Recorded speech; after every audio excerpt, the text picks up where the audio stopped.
Hello there and welcome to Life Beyond Seen, where curiosity gets quiet, the world grows softer, and the roughest places on Earth can be explored from somewhere warm, still, and safe. Tonight, we're heading far north, beyond the neat edges of most maps, out toward a place where the ocean does not always behave like water. Sometimes it moves like a mountain. Sometimes it closes over ships like a door.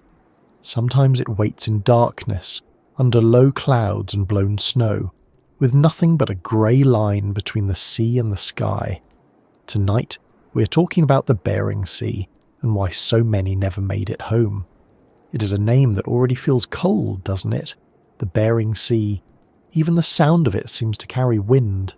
It sits between Alaska and Russia, wide and hard and restless, with the Aleutian Islands curling along its southern edge like a broken chain dropped into the water. To the north, it narrows toward the Bering Strait, where two continents almost touch.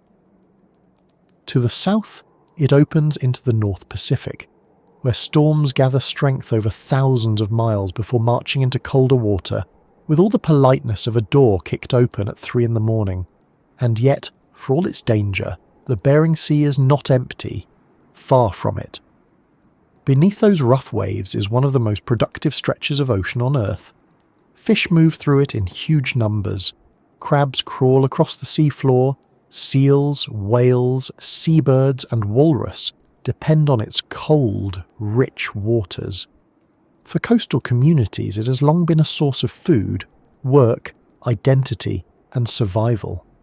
For fishermen, it has offered the promise of a living, sometimes a very good living, but always with a cost written in weather, distance, machinery, ice, and human risk. That is the strange thing about dangerous places. They are rarely dangerous because people are foolish enough to go there for no reason. They are dangerous because they offer something people need: food, money, passage, a future, a chance to support a family, a reason to leave shore when every sensible part of the body says perhaps, just perhaps, we could stay near a kettle instead. Before we go farther, let me ask you gently, wherever you're listening from tonight, are you near the sea or far from it? Are you somewhere warm, with a window cracked open and night air coming in?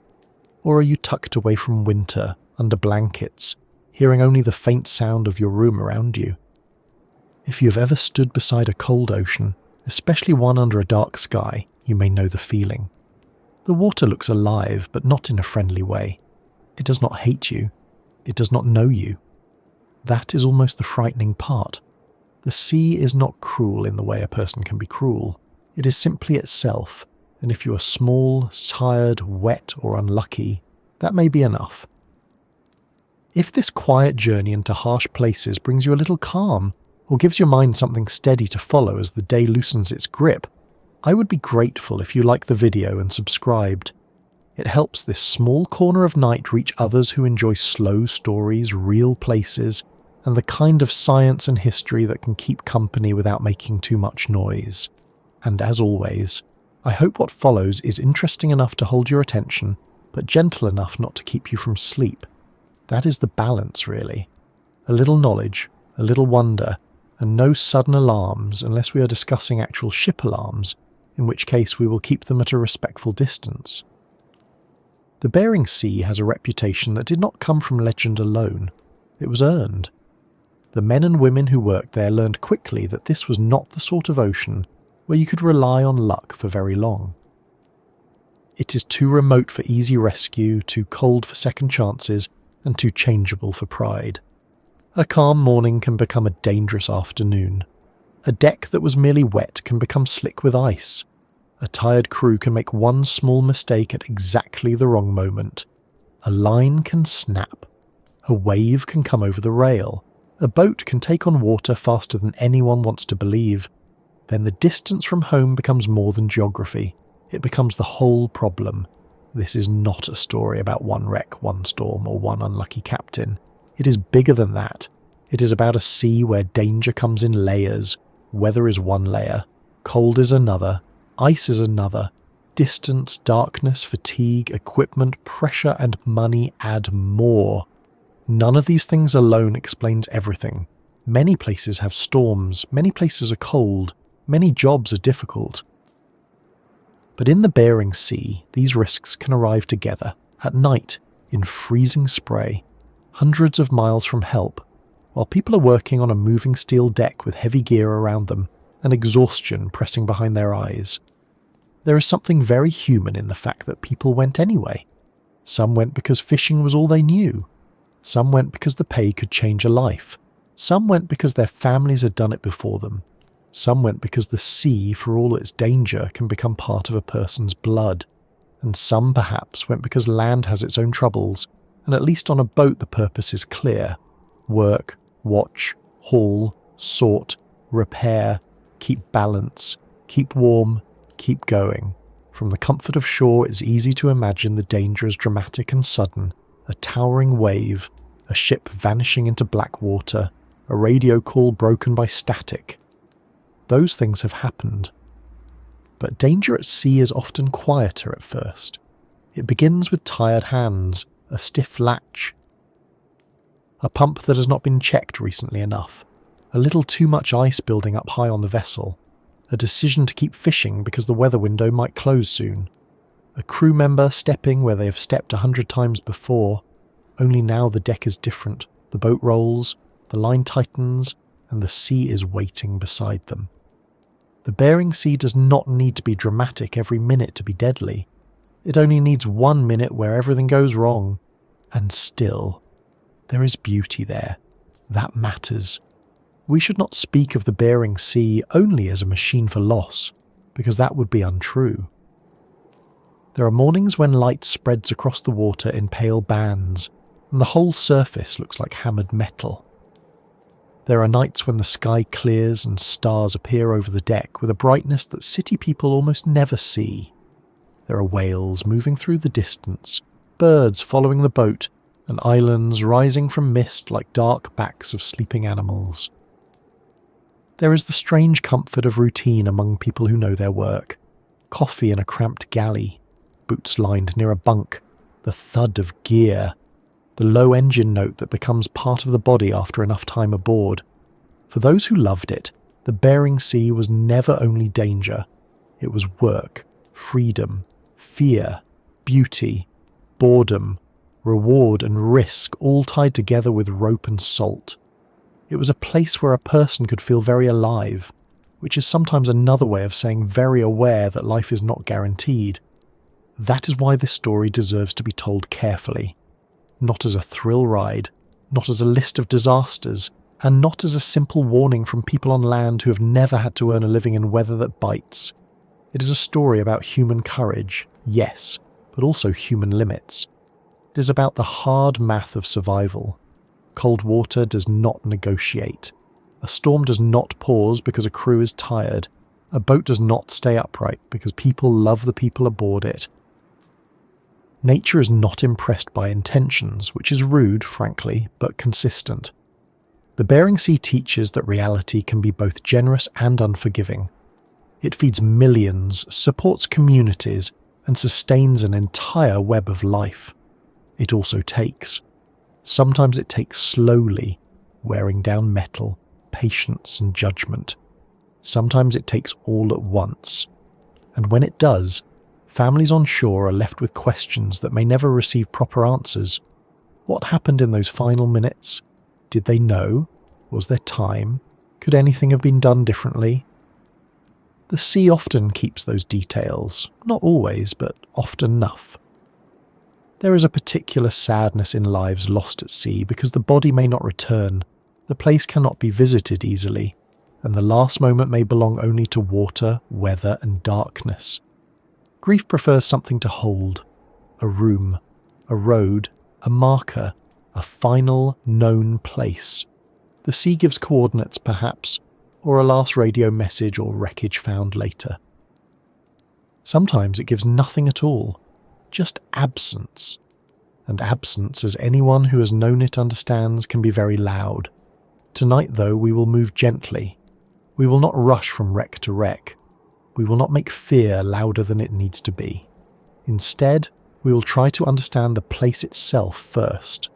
where it is, why it is so productive, why its weather can become so severe, why fishing there became both famous and feared, why cold water is so dangerous to the human body, why rescue is so difficult, why people kept going back, and why, after all the technology, training, regulations and hard lessons, the Bering Sea still commands respect from anyone who knows it properly. Think of this as a slow walk along a shoreline that most of us will never stand on. We are not boarding a vessel tonight. We are not stepping onto an icy deck in the dark, thank goodness. We are simply listening, learning, and allowing the story to unfold at a pace suited for night. Outside your window, perhaps the world is calm. Perhaps there is traffic far away, or rain, or the soft hum of a room settling. In the distance of the mind, though, we can place ourselves near that northern water, watching a harbour before departure. A boat is tied up. The crew is moving aboard with bags, gloves, tools, and the private thoughts people carry before leaving home. Someone checks the weather again. Someone jokes because joking is easier than saying what everyone knows. Someone calls family. Someone promises to be careful. A promise like that is sincere, but at sea it is also incomplete. Careful is necessary. Careful is not always enough. The engine starts, lines are handled, the dock slips away. Behind the boat there are lights, roads, kitchens, beds, ordinary arguments, unpaid bills, children growing, dogs waiting, messages unanswered, and all the small details that make a life feel solid. Ahead there is open water, work, weather, pay, risk. The boat moves out, and the land begins to shrink. This is where the Bering Sea begins for many people, not on a map, not in a textbook, but in that moment of leaving, the moment when home is still visible, but no longer reachable by simply turning a corner. The moment when the ocean becomes the floor beneath your life. For some, it was the beginning of a season. For others, it was the last departure anyone on shore would ever watch. The Bering Sea has seen wooden vessels, steel trawlers, crab boats, research ships, Coast Guard cutters, factory processors, small community boats, and large commercial fleets built for hard work. It has seen indigenous hunters and coastal peoples who understood its rhythms long before outsiders drew borders across maps. It has seen explorers, traders, sailors, and fishermen who arrived with different languages, different tools, and the same basic vulnerability once the weather turned. A person can carry modern equipment, satellite navigation, survival suits, radios, radar, and still remain a soft, warm-blooded creature above water that is cold enough to steal strength with frightening speed. That contrast is at the heart of the story. Human beings are clever. We build engines, charts, forecasts, and rescue systems. We learn from accidents. We change rules. We design better gear. We train harder. We survive things our ancestors could barely imagine. And then a wave comes over the bow, or ice builds faster than expected, or a vessel loses power in the wrong place, and we are reminded that clever is not the same as invincible. There is no shame in that. In fact, recognizing it may be one of the most respectful things we can do. The people who work the Bering Sea were not characters in an adventure tale. They were real people with real reasons to be there. Some were experienced and cautious. Some were young and learning. Some had spent enough time at sea to read weather in the set of the waves. Some were still discovering how cold metal feels through gloves after hours on deck. They were sons, daughters, parents, partners, friends, quiet people, loud people, careful people, funny people, difficult people, ordinary people doing extraordinary work because the world eats fish and crab and someone has to bring them in. There is a strange distance between the seafood on a plate and the labour that placed it there. By the time food reaches a market or a restaurant, the danger has been cleaned away. The cold, the noise, the sleeplessness, the diesel smell, The bruised hands, the long watches, the fear during bad weather, all of it disappears behind packaging, prices and menus. The Bering Sea remains hidden inside the meal, like a story no one has time to hear before dinner. Tonight, we are giving that story time. And time is important here. A fishing season is measured in openings, quotas, tides, forecasts and deadlines. A storm is measured in pressure, wind speed, wave height, and the anxious checking of instruments. Survival in cold water is measured in minutes. Waiting on shore is measured in phone calls that do not come, news that arrives too late, and days that stretch beyond ordinary counting. Time changes shape around the sea. A watch can feel endless. A disaster can happen in seconds. A life of work can be remembered through one final trip. So as we begin, let the room around you stay warm. Let your breathing settle. There is no need to brace yourself. We are not here to be shocked awake. We are here to understand. The Bering Sea is not a monster in the storybook sense. It does not choose victims. It does not plan. It does not punish. But it is powerful, cold, remote, and often indifferent, which in practical terms can look very much the same to anyone caught in its weather. A little later we will look more closely at the map, because geography is not just background here. It is part of the danger. We will follow the shape of the sea between continents, the shelf beneath it, the islands that break the North Pacific, and the narrow gateway where Alaska and Russia nearly meet. We will see how storms gather, how sea ice forms and moves, and how a place can be both rich with life and brutally hard on the people who work there. To understand why the Bering Sea took so many lives, we have to begin with where it sits, because this is not just a piece of ocean with a hard reputation. Its position is part of the danger. It lies between Alaska and Russia, with the long sweep of the Aleutian Islands along its southern side, the Alaska Peninsula to the east, Kamchatka to the west, and the narrow Bering Strait leading north toward the Arctic Ocean. It is a sea placed at a meeting point, where continents, weather systems, currents, cold air, migrating animals, fishing fleets, and old human roots all press close together. The Bering Sea covers about 890,000 square miles, and it is linked to the Arctic through the Bering Strait, the narrow passage that separates Asia from North America. On a map, it can look almost tidy. A broad blue shape, a few island chains, some labels. Alaska on one side, Russia on the other. But maps are polite. They flatten the world and take away the noise.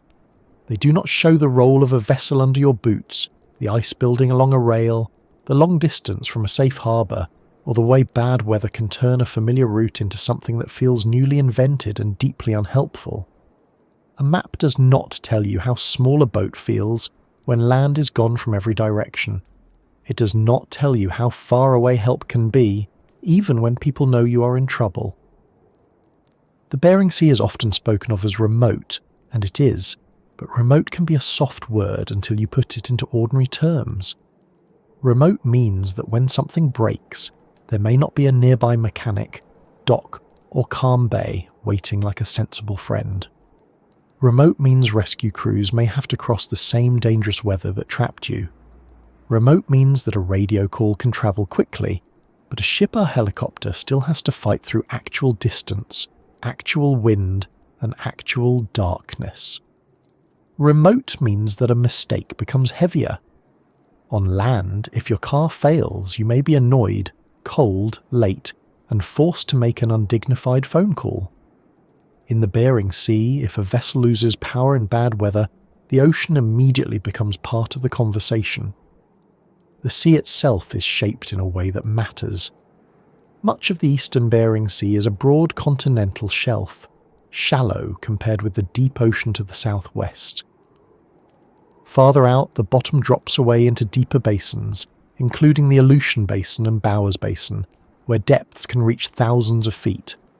That change from shallow shelf to deeper water helps shape currents, mixing, and marine life. It is one reason the region is so productive. because nutrients can be stirred into the upper waters where tiny plant-like organisms feed the rest of the food web. The Bering Sea is not rich by accident. Its shape, cold, currents and seasonal ice all help make it one of the most important marine ecosystems on Earth. That richness is one of the reasons people went there again and again. Fish, crab, marine mammals, seabirds and coastal communities all belong to the story. Long before large commercial vessels crossed these waters, indigenous peoples lived along the coasts and islands, travelling, hunting, fishing and reading the seasons with knowledge built over generations. The Bering Sea was not an empty wilderness waiting for outsiders to discover it. It was home, route, pantry, workplace and weather teacher. It still is. NOAA describes Alaska's surrounding seas, including the Bering Sea and Aleutian Islands, as dynamic and often ice-covered waters that support fish, crustaceans, seals, sea lions, porpoises, whales, and many other forms of life. But a productive sea is not always a gentle sea. In fact, its productivity helps draw people farther into danger. When a place offers food and money, boats follow. When boats follow, risk follows with them, wearing boots and carrying a lunchbox. This is not because fishermen are careless by nature, though every profession has its share of people who think safety rules are suggestions written by someone with soft hands. It is because the work has to happen where the animals are, not where the weather is convenient. Crab do not gather in warm harbours out of sympathy. Pollock do not arrange themselves neatly beside a dock. Cod, halibut and other species move through cold, shifting water, and the people who fish for them must go where the season, quota, market and regulations send them. When you look at the Bering Sea from the south, the Aleutian Islands form one of its most important edges. They stretch westward from Alaska in a long curve, a chain of volcanic islands between the Bering Sea and the North Pacific. They are beautiful in the way harsh places can be beautiful, with steep slopes, fog, wind, and towns that know the sound of weather better than most. They also act like a broken gate. The North Pacific pushes through passes between the islands, bringing water, storms, and energy into the Bering Sea. For vessels, those passes can become serious places because water forced through gaps combined with wind and tide can make seas steep, confused, and tiring. A boat does not need a giant wave from a painting to be in trouble.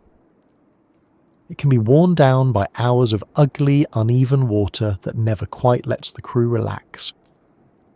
Near the eastern end of that island chain sits Dutch Harbour, part of Unalaska, a name many people know because of commercial fishing.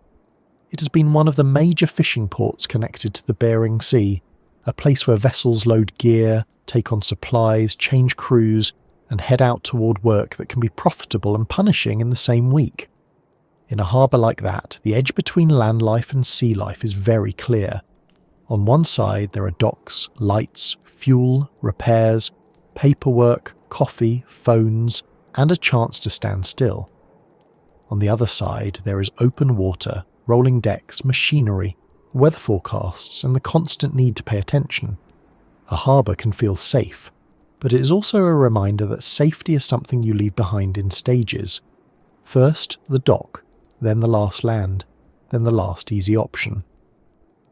To the north, the Bering Sea narrows toward the Bering Strait. That strait is one of the most remarkable places on the planet, not because it is wide and grand, but because it is narrow and important. Alaska and Russia nearly meet there. The Diomede Islands sit in the middle of that passage, with Big Diomede on the Russian side and Little Diomede on the American side. The international date line runs between them, which gives the place an odd little trick of time. Two islands can see each other across the water, yet the calendar can place them in different days. It sounds like something made up by a committee that had been at sea too long, but it is real, and it gives the region one more strange detail in a place already full of them. During the last ice age, when sea levels were much lower, the area now covered by the Bering Strait formed part of a land bridge between Asia and North America. People, animals and plants could move through a region known as Beringia. Today, that route is underwater, and the sea covers what was once dry land. This is a useful reminder that the Bering Sea is not fixed in the simple way we imagine from maps. Over long spans of time, coastlines shift, ice advances and retreats, water rises, and places that once carried footsteps become seafloor. The sea has always been changing.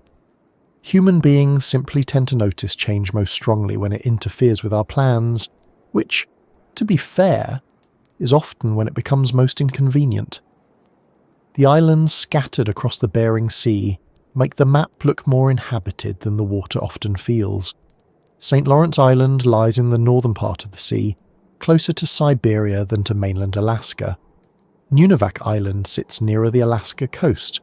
The Pribilof Islands, including St. Paul and St. George, rise from the middle of the eastern Bering Sea and have long been important for fur seals, seabirds and people. These islands are not just dots. They are homes, weather stations, cultural places, working places, and sometimes the nearest land in a very large area of water.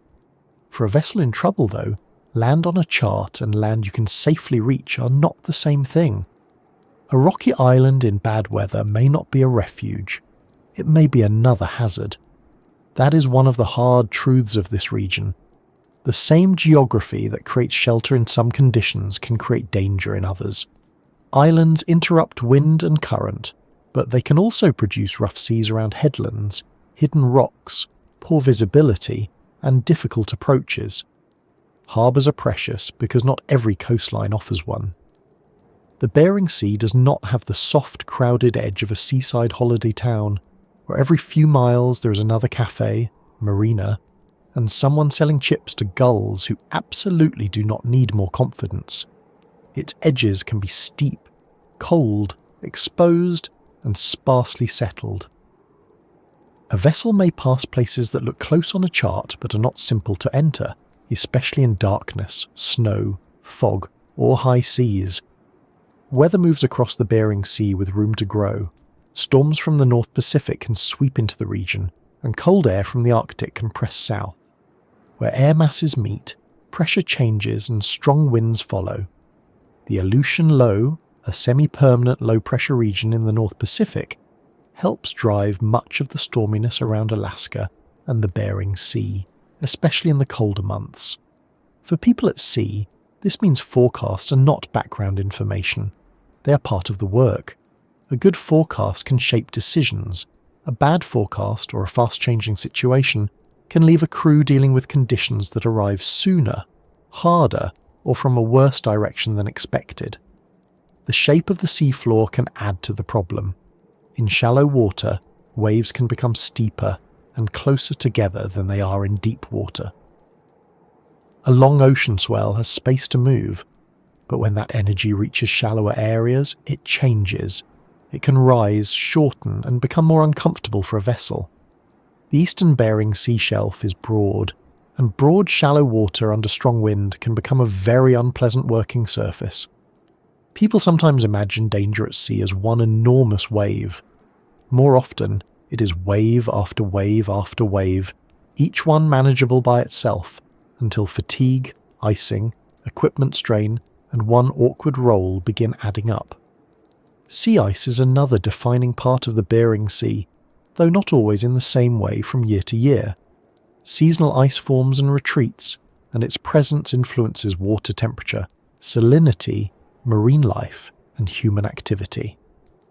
NOAA research describes sea ice as a major factor in the Bering Sea system, with ice formation, melting, and the cold water associated with it shaping conditions on the shelf. In some years, ice extends far south. In other years, it is reduced. Either way, it changes the working environment. Ice can block routes, alter fishing grounds, build on vessels as freezing spray, and make the line between sea and sky feel even less friendly than usual. There is a practical difference between seeing ice from shore and dealing with it at sea. From a warm room, ice can look clean and still. On a vessel, ice is weight. It is a surface hazard. It can gather on rigging, rails, pots, antennas, and decks. Too much ice high on a boat can threaten stability, because weight above the centerline makes a vessel more likely to roll dangerously. Crews may have to break ice off by hand in brutal conditions, which is exactly as pleasant as it sounds, meaning not pleasant at all. Imagine trying to do heavy outdoor work in freezing wind on a surface that will not stop moving, while the job itself is to remove the cold thing that keeps returning. The Bering Sea does not lack for repetitive tasks with serious consequences. Fog also belongs here. Fog can make the world smaller in a way that is not comforting. A vessel in fog does not lose the sea, of course. The sea remains right there, very committed. What disappears is distance. Land, other vessels, weather lines, and the horizon all become uncertain. Modern radar, GPS, automatic identification systems, and radios help enormously, and no sensible account of the Bering Sea should pretend fishermen were simply feeling their way through the dark like ancient mariners with a candle and a strong opinion. Modern navigation matters, it saves lives, but instruments do not remove all risk. They support judgment, and judgment still has to operate through fatigue, pressure, noise, and weather. This is why the Bering Sea feels like an edge even today, not because it is unexplored in the old sense, but because it sits at the edge of several human limits, the edge of endurance, the edge of rescue range, the edge of weather tolerance, the edge of machinery, the edge of the body's ability to stay warm and useful. A crew may be highly skilled, and the vessel may be well built, and still the place demands respect. In calmer waters, a small problem may remain small. In the Bering Sea, small problems can become social. They invite other problems over, and before long everyone is in the galley of disaster making a mess. That may sound lightly said, but the pattern is serious. A vessel does not usually get into trouble for one reason only. A pump fails. But that matters more because the seas are high. Seas are high, but that matters more because the crew is exhausted. The crew is exhausted, but that matters more because they are under pressure to finish a trip. Ice builds up, but that matters more because the vessel is already loaded. A hatch is not secured properly, but that matters more because water comes aboard at the wrong angle. Geography sets the table for these chains of events. Distance, cold, exposure, and limited shelter all make recovery harder. The western side of the Bering Sea, toward Russia and Kamchatka, has its own hard coastlines and severe conditions. The eastern side, toward Alaska, includes large areas of shelf and some of the world's most valuable fishing grounds. NOAA's recent regional planning material describes the eastern Bering Sea as supporting some of the most valuable commercial fisheries in the world, along with subsistence harvests that are critical for coastal communities. It also notes the region's seabirds and marine mammals, and the large changes in ocean conditions projected there. That combination matters, because it shows the Bering Sea as more than a backdrop for disaster.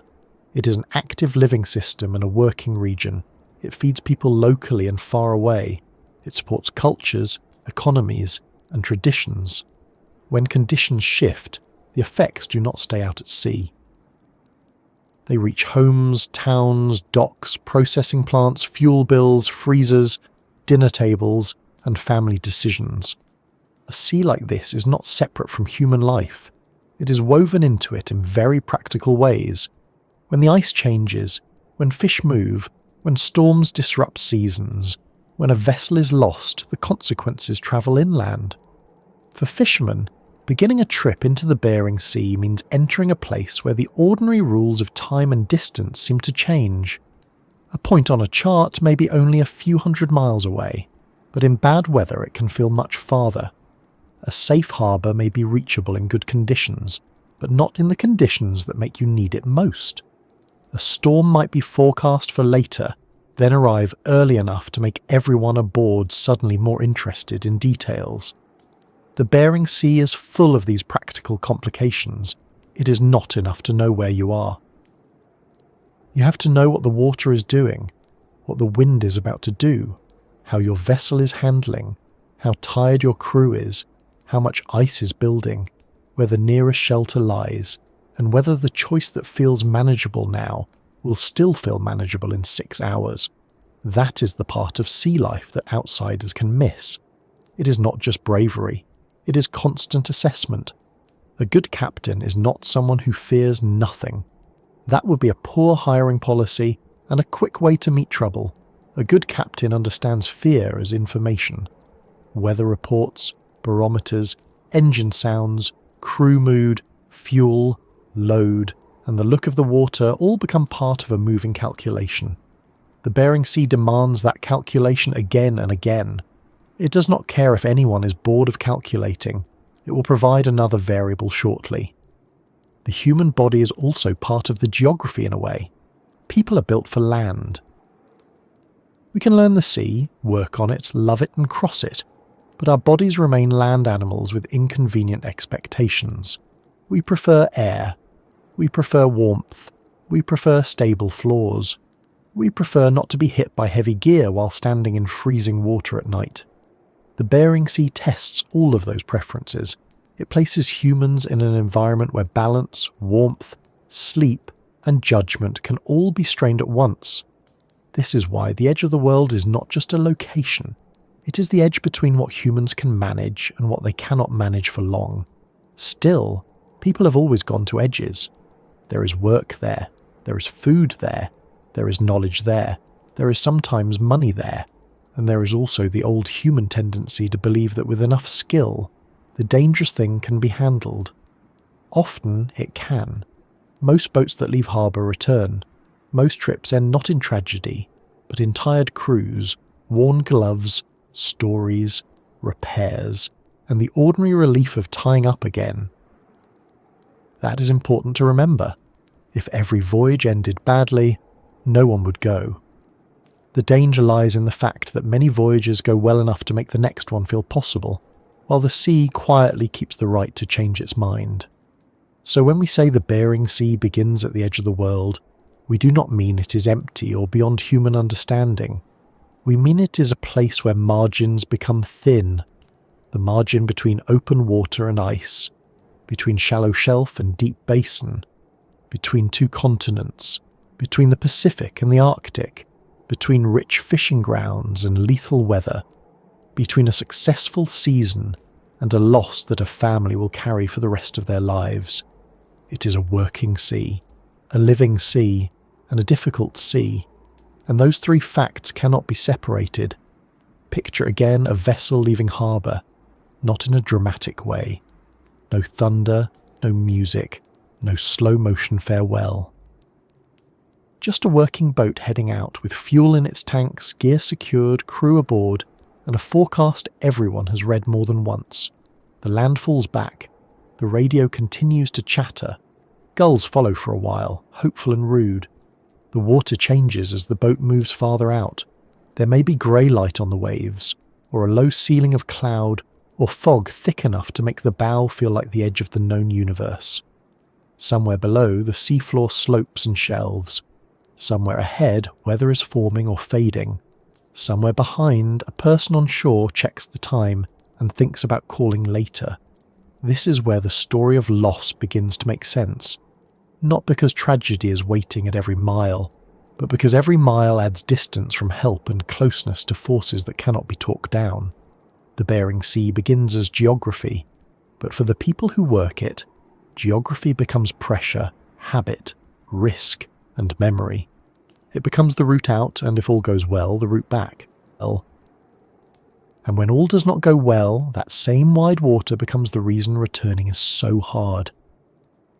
The next thing to understand is what happens when this geography meets weather, when the open North Pacific sends storms toward the Aleutians, when Arctic cold presses down from the north, when wind, ice, waves and darkness begin working together, and a sea that was already remote becomes something far more dangerous under the hull. Once geography has done its quiet work, the weather begins to explain the rest. The Bering Sea is not dangerous only because it is far away, or cold, or large. Plenty of places can claim one of those qualities, and still allow people to go about their business with a manageable amount of grumbling. The trouble is that the Bering Sea likes to combine its difficulties. It does not always offer one clean problem at a time. It can give a crew wind, waves, ice, darkness, freezing spray, poor visibility, and exhaustion together, as if it were packing a hamper for a picnic nobody wanted to attend. And when those things arrive together, even a strong vessel with a skilled crew can begin to feel very small. The storms are the first thing most people imagine, and for good reason. The Bering Sea sits in the path of powerful low-pressure systems that develop over the North Pacific and move toward Alaska and the Aleutian Islands. In colder months especially, these systems can deepen, slow down, and sit over the region long enough to build large, persistent seas. NOAA research notes that strong storms occur regularly over the ocean west of Alaska, and that storms which linger can generate persistent winds and fully developed sea states with high damage potential. That word, persistent, matters. A brief burst of bad weather is frightening, but a long storm is something else. It wears on the boat. It wears on the crew. It turns every movement into a calculation. Crossing a deck becomes work. Opening a hatch becomes work. Eating becomes work. Sleeping becomes a negotiation with gravity, noise, and whatever part of the bunk keeps introducing itself to your shoulder. The body can handle discomfort for a while. Then the mind begins to dull around the edges. A tired person can still be brave, but bravery does not tighten bolts, read instruments, or catch a slipping boot as well as rest does. The Bering Sea's waves are not always the long-rolling swells people imagine from films. Often they can be steep, close together, and confused, especially when wind, current, seafloor shape, and storm movement disagree with one another. A vessel does not simply rise and fall in a graceful pattern. It can pitch, roll, slam, twist, and hesitate, as if the sea cannot decide which way to throw it next. For the people aboard, this means muscles never fully relax. Hands reach for rails without thinking, knees bend automatically. Coffee becomes an engineering challenge. A mug on a table is less a beverage and more a small brown weather experiment. On a working fishing vessel, the problem is not just surviving the ride. The crew is often working through it. Gear has to be handled, lines have to be watched. Pots, nets, doors, winches, blocks, hooks and sorting tables all keep their own dangerous personalities. Heavy equipment on a stable floor already deserves respect. Heavy equipment on a wet, moving, icy deck in darkness deserves the kind of respect usually reserved for large animals with horns. One bad roll can change the angle of everything. A line that was merely tight can become lethal. A crab pot swinging slightly can become a steel argument nobody wins. Then there is the cold. Cold at sea is not like cold on land. On land, cold often gives you options. You can go inside. You can stand behind a wall. You can warm your hands on a mug, complain dramatically, and make yourself a snack, which is one of humanity's most reliable coping strategies. At sea, cold surrounds the vessel. It comes through wind, spray, metal, gloves, wet sleeves, and the water itself. It settles into tools. It stiffens clothing. It makes fingers clumsy. It turns small tasks into awkward little battles. The wind is especially unforgiving because it strips heat from the body. A person may dress properly and still lose warmth if clothing becomes wet or if the work keeps them exposed for too long. Fishermen in the Bering Sea have often had to work in conditions where the air is below freezing. The deck is wet, the wind is loud, and the job cannot simply be postponed until everyone has enjoyed a nice biscuit and a lie down. The catch, the gear, the schedule, and the vessel's condition all demand attention. The sea does not pause because someone's hands are numb. Freezing spray is one of the most dangerous forms of that cold. It happens when wave-generated spray blows across a vessel in freezing air and the droplets freeze on contact with exposed surfaces. The National Weather Service describes freezing spray as supercooled water droplets freezing when they hit objects below the freezing point, usually developing in areas with winds of at least 25 knots. It defines heavy freezing spray as ice building at 2 centimeters per hour or more, with a lower Alaska region threshold of 0.7 centimeters per hour. That may sound small at first. Less than a centimeter, a couple of centimeters. Hardly the stuff of nightmares, unless you are very emotionally attached to tidy measurements. But on a vessel, ice does not politely collect in one harmless corner. It builds on rails, antennas, rigging, pots, masts, booms, decks, ladders and gear. It adds weight. Worse, it can add weight high up where it affects stability. A boat is designed to carry loads in certain ways. Put enough extra weight in the wrong place, especially above the deck, and the vessel becomes more likely to roll and less willing to come back upright quickly. At sea, that is not a small change. That is a serious conversation with physics. Crews may have to remove ice by hand, using mallets, bars, or whatever tools are suited for the vessel. This work is exhausting and dangerous. Imagine standing on a rolling deck, in freezing wind, striking ice off metal while more spray comes over the side to begin replacing what you've just removed. It is like trying to sweep a path during a snowstorm, except the broom is heavy, the path is moving, and beneath it is water cold enough to turn survival into a race. Nobody sensible would design this as a relaxing hobby. The Bering Sea, however, has never shown much interest in being sensible. Sea ice itself changes the character of the region. In winter and spring, ice can cover large parts of the Bering Sea, especially toward the north and over the eastern shelf. Its extent changes from year to year, and recent decades have brought sharp variations that affect ecosystems and communities. NOAA reported that extremely low sea ice in the northern Bering and Chukchi seas during the back-to-back winters of 2018 and 2019 caused a cascade of ecological and human impacts. For vessels, sea ice can be both shield and hazard. Ice can dampen waves in some areas, acting almost like a lid on the sea, but it can also block routes, damage hulls, trap vessels, hide dangerous conditions and change where boats can safely work. Ice edges can shift. Leads can open and close. Weather can move ice faster than expected. A route that looks usable may become awkward, then difficult, then plainly rude. And because the Bering Sea is so broad, ice conditions are not one simple thing. One area may be open water, another may be scattered with floes, and another may be locked in enough ice to make ordinary progress impossible. Ice also affects the life beneath the surface. It influences water temperature, timing, food webs, and the distribution of marine animals. For fishing communities, that matters because the location and behaviour of fish and crab are tied to the physical conditions of the sea. When ice patterns change, the effects move through the system. They reach boats, docks, processors, families, and local economies. A change in ice is not just a change in scenery.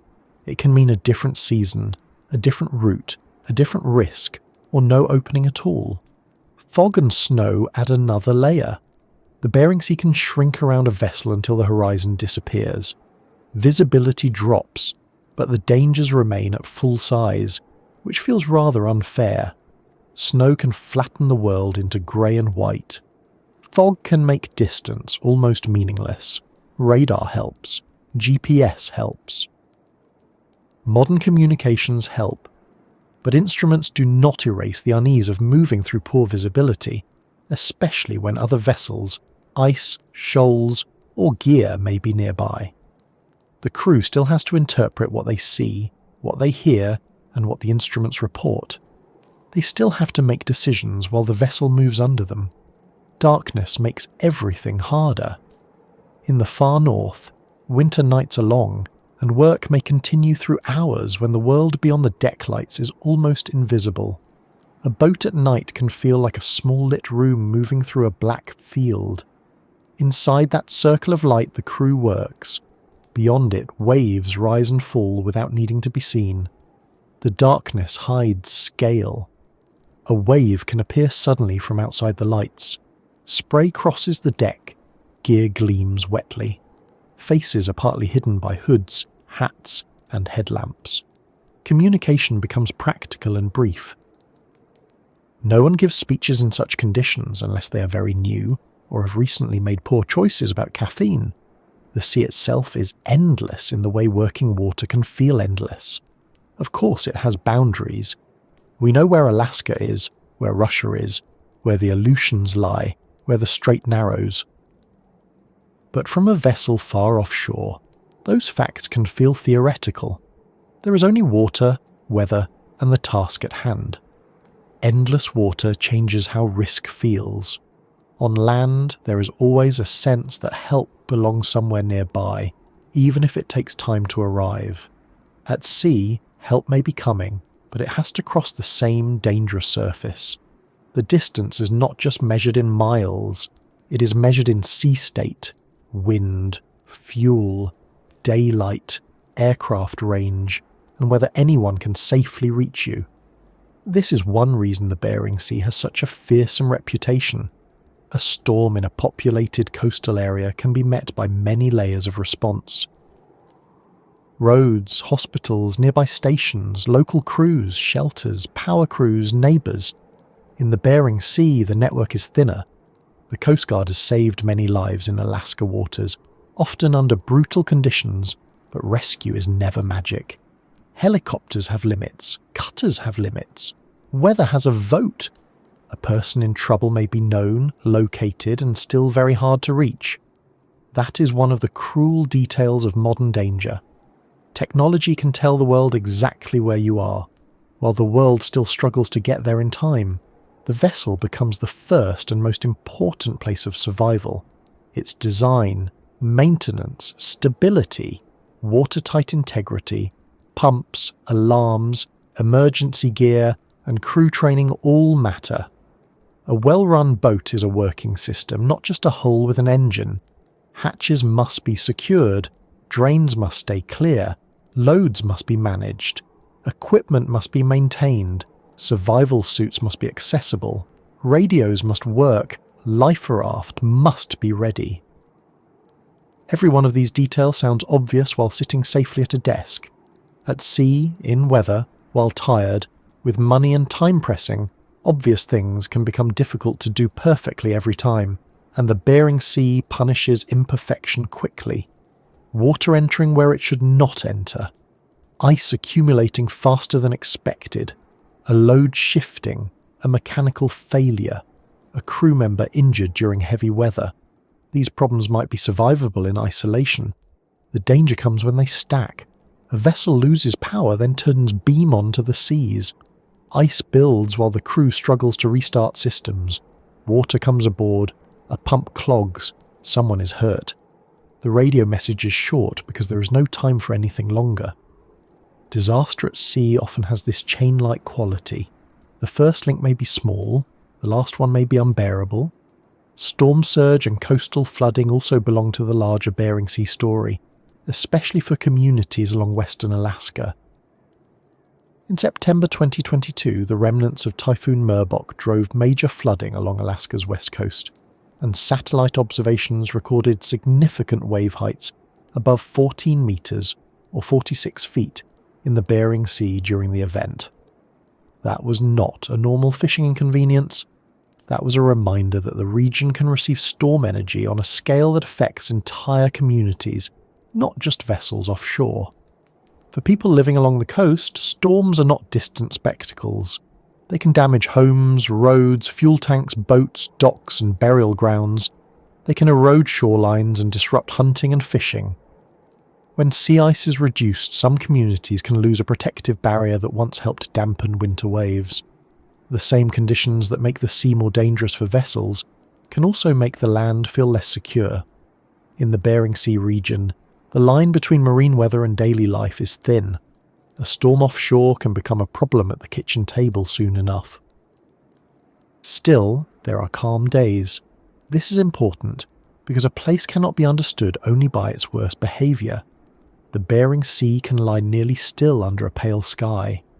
The water can flatten into long, gentle movement. Sunlight can break through cloud and brighten the side of a vessel. Birds can follow in neat, patient arcs.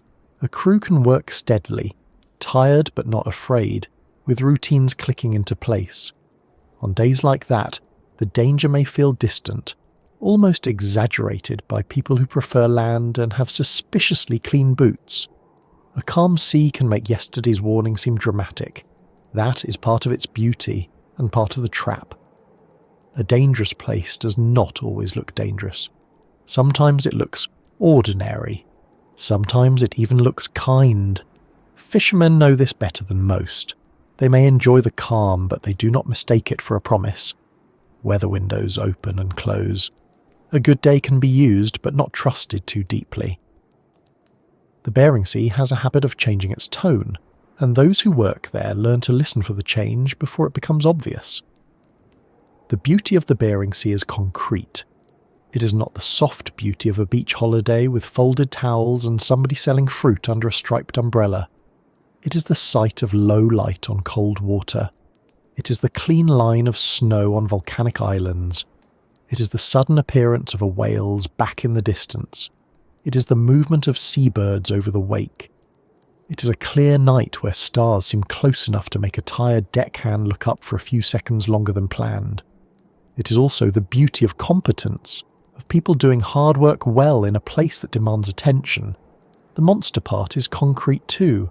A wave through a broken window, ice on the rails, a missed footing, a line under tension, a pump that cannot keep up. A man overboard in water so cold that time becomes brutally short. A captain watching the barometer fall. A crew member trying to sleep while the hull slams so hard it feels personal. These are not symbols, they are working realities. There is no need to turn the Bering Sea into a myth to make it frightening. The facts are enough. Cold water removes heat from the body. Wind builds seas. Spray becomes ice. Ice adds weight. Distance delays help. Fatigue reduces judgment. Heavy gear injures people. Storms change faster than anyone likes. Each of these things is understandable. None of them requires mystery. Yet when they combine, the result can feel larger than the sum of its parts, like a machine assembled from ordinary hazards and switched on in the dark. This is why experienced mariners speak of respect. Not fear alone, though fear has its uses. Respect is more useful because it can be carried into action. Respect checks the hatch. Respect watches the load. Respect reads the forecast twice. Respect tells a tired person to clip in, slow down, or go below before pride starts making suggestions.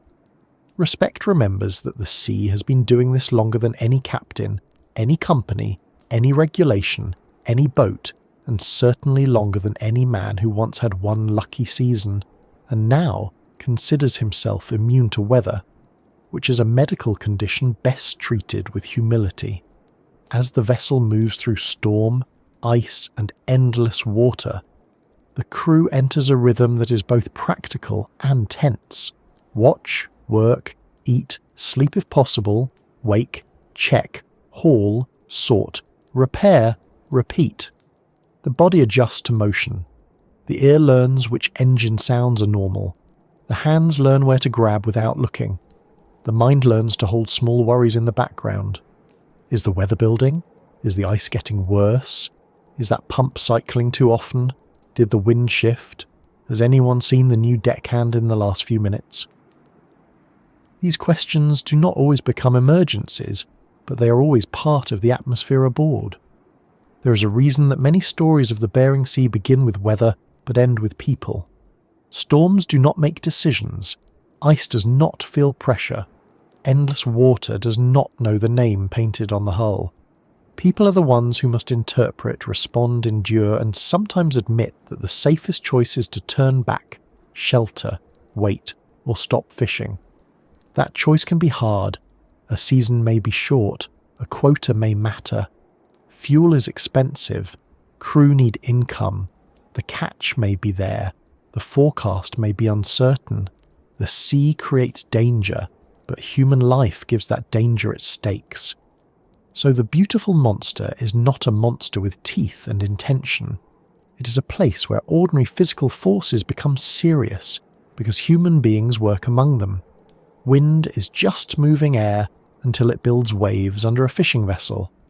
Cold is just temperature until it steals feeling from a hand. Ice is just frozen water until it changes stability. Distance is just space until someone needs rescue. The Bering Sea turns simple things into hard things by combining them at scale, and still, boats go out.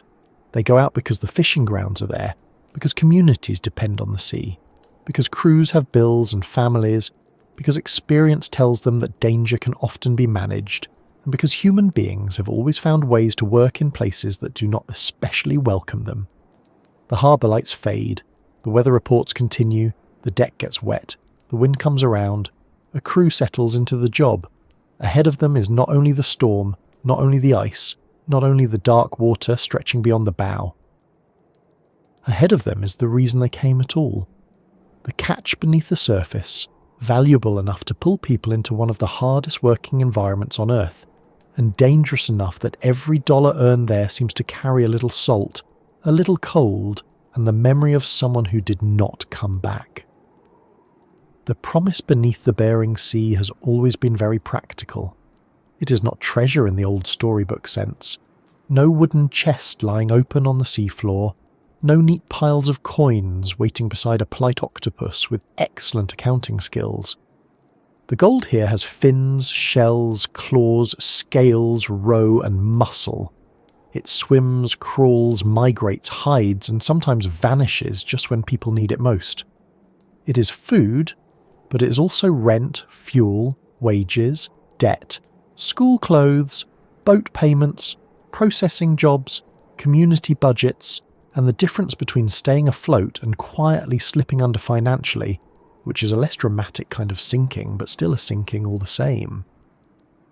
This is one of the first things to understand about the fisherman's gamble. Nobody goes into the Bering Sea simply because the weather looks charming. The sea draws people because it is rich. Alaska pollock alone is one of the most valuable fisheries in the world, and NOAA Fisheries reported that 2023 commercial landings of Alaska pollock from the Bering Sea and Gulf of Alaska totaled more than £3 billion, worth about $525 million. Much of that becomes products many people recognise without thinking about the sea behind them, including Phyllis, roe, and surimi, the fish paste often used for imitation crab. There is something almost strange about that distance between the work and the meal. A person may eat a fish sandwich, a piece of white fish, a seafood stick in a salad, or something tucked neatly into a freezer box, and never picture the cold deck, the wet gloves, the radar screen, the diesel engine, the rolling sea, or the tired hands that helped bring it ashore. By the time the fish arrives in a kitchen, the danger has been made invisible. It has been filleted, frozen, packaged, shipped, priced, and placed under bright lights. The Bering Sea has been cleaned off it, at least on the surface. But for the people aboard the vessels, nothing is invisible. The gamble begins before the first net is towed or the first pot is set. A boat is not a romantic object when you own one. It is a business with a hull, and businesses with hulls have a talent for needing money at exactly the wrong moment. Fuel, bait, permits, insurance, repairs, maintenance, safety equipment, electronics, crew shares, dock fees, processing arrangements, food, parts, and the small endless list of things that break, because saltwater has an old grudge against human planning. Before anyone earns $1, the trip has already cost a great deal. So when the season opens, pressure comes aboard too. It may not have a bunk, but it is there. It stands quietly in the wheelhouse when the captain checks the weather. It sits beside the crew when they drink coffee before a long shift. It waits in the engine room, in the quota paperwork, in the fuel bill, in the knowledge that shore life does not pause just because the sea is rough. This pressure does not mean every decision is reckless. Many captains are careful, experienced, and deeply aware of the sea's limits. But pressure changes the background of judgment. A forecast that might make one person stay tied to the dock can make another person think, perhaps we can get one more set in before it worsens. That little word, perhaps, has sent many people into difficult weather. Crab became the most famous symbol of that gamble, partly because crab fishing looks dramatic even when explained plainly. Large steel pots are stacked on deck, baited, set over the side, left on the seafloor, then hauled back later with whatever the sea and luck have allowed. King crab, snow crab, tanner crab, golden king crab, each has its own grounds, season, rules and habits. NOAA Fisheries notes that the Bering Sea and Aleutian Islands crab fisheries are managed through surveys and harvest limits, with NOAA and the state of Alaska using survey information to estimate stock abundance and determine harvest levels. That may sound orderly, and in many ways it is. Modern fisheries are not simply a crowd of boats charging into open water and scooping up whatever they find, though at times history came rather too close to that for comfort. There are management plans, quotas, seasons, observers, reporting systems, stock assessments, enforcement and arguments, because wherever fish, money, science, weather and human beings gather in one place, arguments will eventually appear wearing a waterproof jacket. NOAA's Alaska Catch and Landings reports include daily updates for crab, halibut and sablefish fisheries, along with weekly reports for groundfish fisheries showing how closely these fisheries are tracked. Still, management does not remove danger from the deck. A quota may tell you how much can be caught. It does not make the hook lighter. A survey may estimate abundance. It does not make the water warmer. A season may be designed with conservation in mind. It does not promise that a storm will be considerate enough to arrive after everyone has finished. The rules shape the gamble, but they do not end it. In the older Derby-style crab fisheries, the pressure was especially sharp.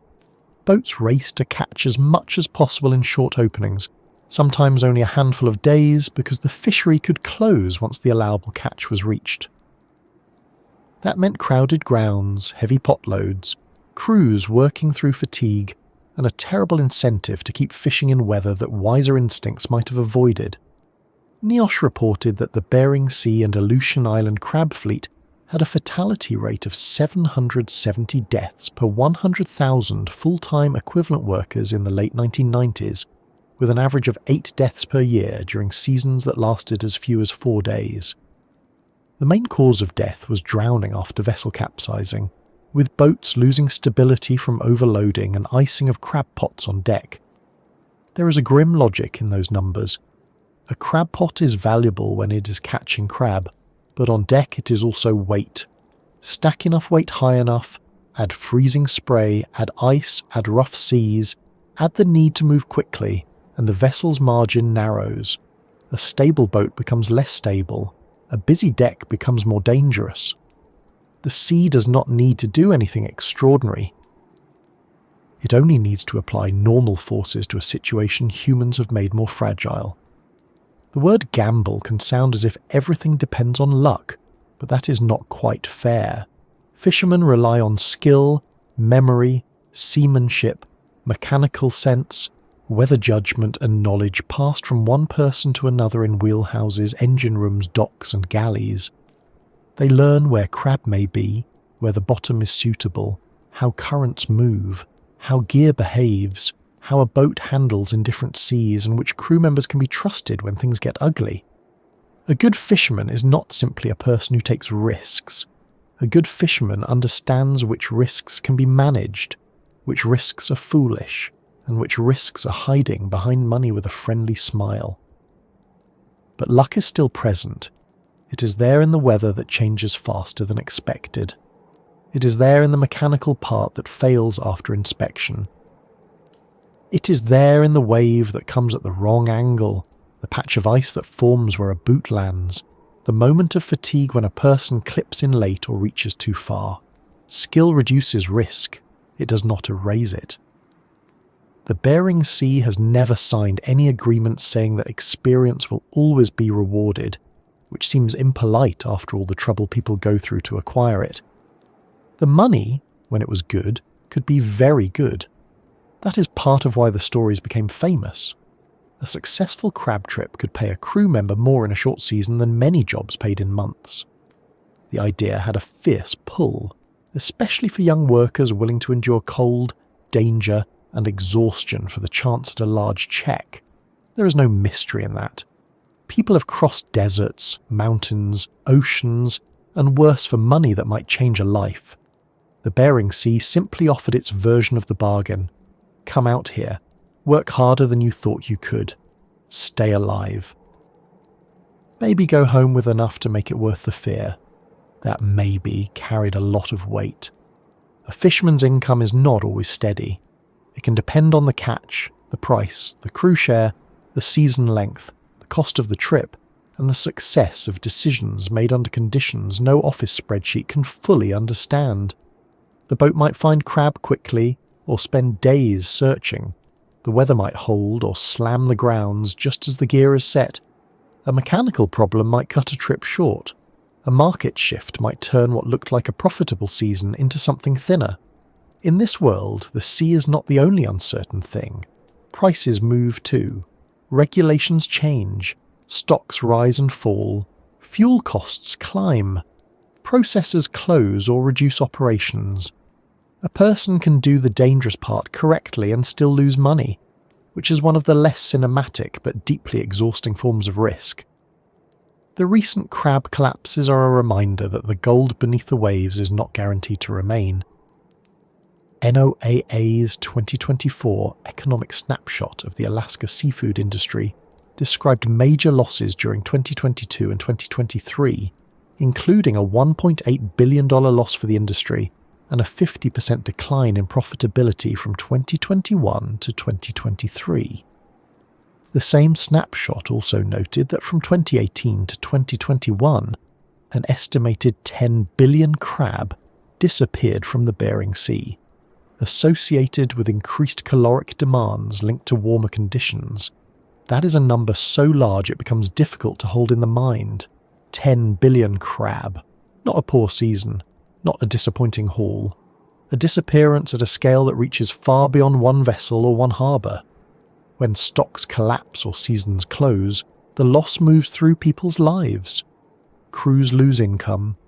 Boat owners face debt. Processing plants lose work. Towns lose tax revenue. Families make new plans they did not want to make. The gamble changes because the prize itself has shifted, and the old map of effort and reward no longer points where it used to. This is where the Bering Sea becomes more complicated than the simple story of brave fishermen versus dangerous weather. The fishery is also shaped by ecology, by management, by climate, by markets, by global supply chains, by the demand of people far away who may never know the name of a single vessel. A fisherman can read the weather, maintain the boat, work carefully, and still find that the species he depended on has moved, declined, or been closed to fishing for conservation reasons. The sea is not a bank account. It does not hold wealth in place just because people have built their lives around withdrawing from it. And yet the work continues, in one form or another, because the Bering Sea still holds immense value. Pollock, cod, halibut, sablefish, crab when open, and other species all connect to livelihoods.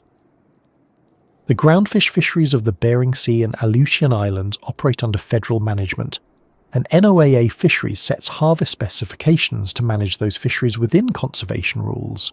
This may sound dry, but behind those specifications are real questions. How much can be taken? What must be protected? How do you balance present income against future abundance?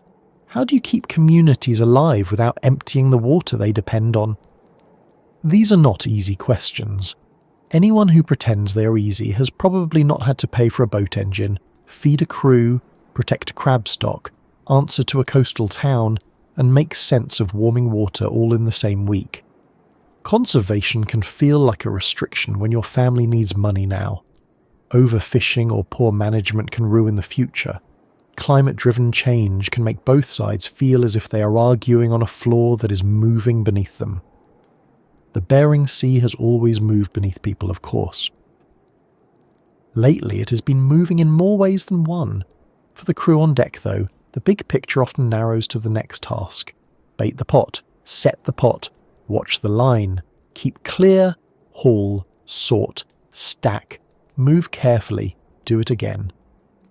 There may be talk of quotas and prices in the background, but the hands stay busy with metal, rope, bait, crab, fish, ice, and machinery. Work at sea has a way of reducing large economic systems to physical movements. The global market can be waiting at the dock, but first someone has to secure that line without losing fingers.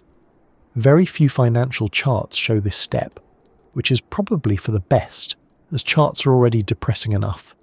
The deck is where the gamble becomes bodily. Every catch has weight. Every hour worked takes energy. Every cold shift steals warmth. The crew may joke, complain, argue, drink coffee and keep moving. Humour is not decoration in such places. It is insulation of a sort. A joke can soften fear without denying it. A ridiculous comment about the weather may be the only reasonable response when the weather itself is being unreasonable. Laughter on a fishing boat is not always lightness. Sometimes it is a tool. There is also pride. Not the foolish kind, though that exists, but the steadier pride of people who know they can do difficult work. A crew that fishes the Bering Sea is not doing ordinary labour in ordinary conditions. They are operating machinery, reading weather, handling animals, managing risk, and living in tight quarters where every person's habits become everyone else's business. A messy bunk, a loud snore, a bad attitude, or a person who cannot make coffee properly may not sink a boat, but on a long trip such things can feel like violations of maritime law. The real test, however, is whether people can work together when tired, cold, and under pressure. Because pressure does not only come from the sea, it comes from the business arrangement. It comes from the expectation that the trip must pay. It comes from shore, not because families are cruel, but because life costs money there too. It comes from the knowledge that another boat might be catching while you are waiting. In Derby days, that pressure was sharpened into a race. After rationalisation, the rules changed. NOAA Fisheries says the Bering Sea and Aleutian Islands crab rationalisation programme, implemented in 2005, allocates crab resources among harvesters, processors, and coastal communities for 9 crab fisheries. NOAA also states that the programme addressed problems in the previous Derby fishery, including conservation issues, bycatch, discard mortality, and safety concerns tied to the race for fish. That change mattered. A NIOSH assessment noted that the move from Derby-style fishing to a quota-based system contributed to longer seasons, smaller pot loads, and potentially less fatigue, alongside other safety efforts.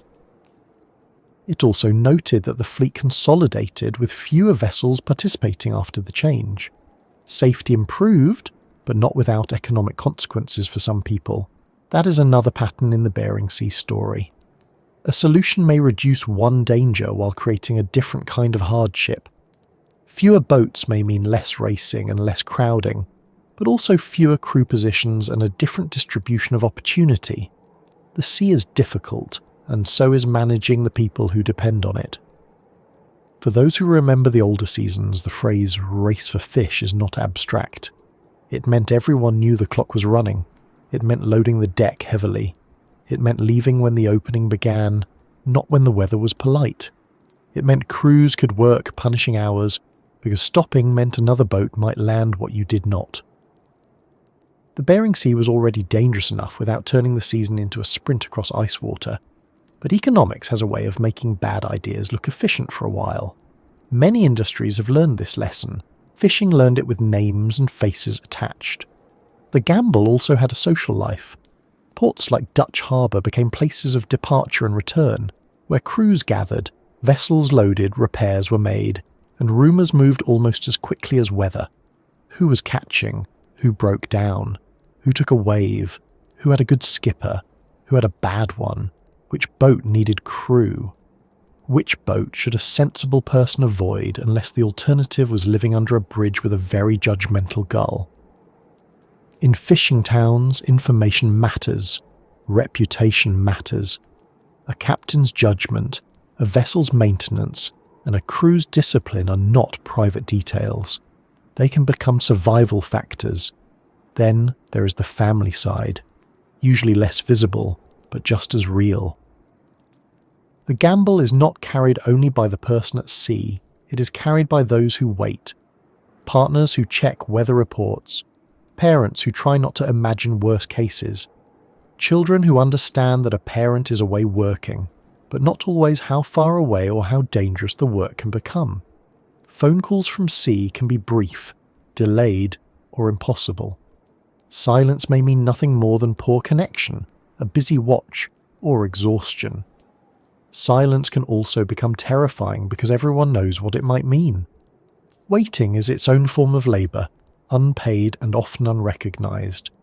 The fishermen gamble with danger, but families gamble with uncertainty. They learn to live in the gap between departure and return. They may not speak every fear aloud because daily life still needs doing. Meals, bills, school, appointments, repairs, birthdays, small frustrations, all continue while a vessel works somewhere beyond the visible world. A person on shore may fold laundry while wind builds over the fishing grounds. They may stand in a grocery aisle while a crew member they love is breaking ice from a rail. Life does not become dramatic just because risk exists nearby. It becomes ordinary and anxious at the same time. This is one reason the money can feel complicated. A good season can help a family breathe. It can pay off debt, repair a house, fund a move, support children, or keep a boat operating for another year. But the money is never clean of the risk that earned it. It may arrive with relief, pride, and fatigue. It may also arrive with stories no one tells fully at dinner. A close call, a wave, a fall, a night when the vessel took on water, a friend on another boat injured or lost.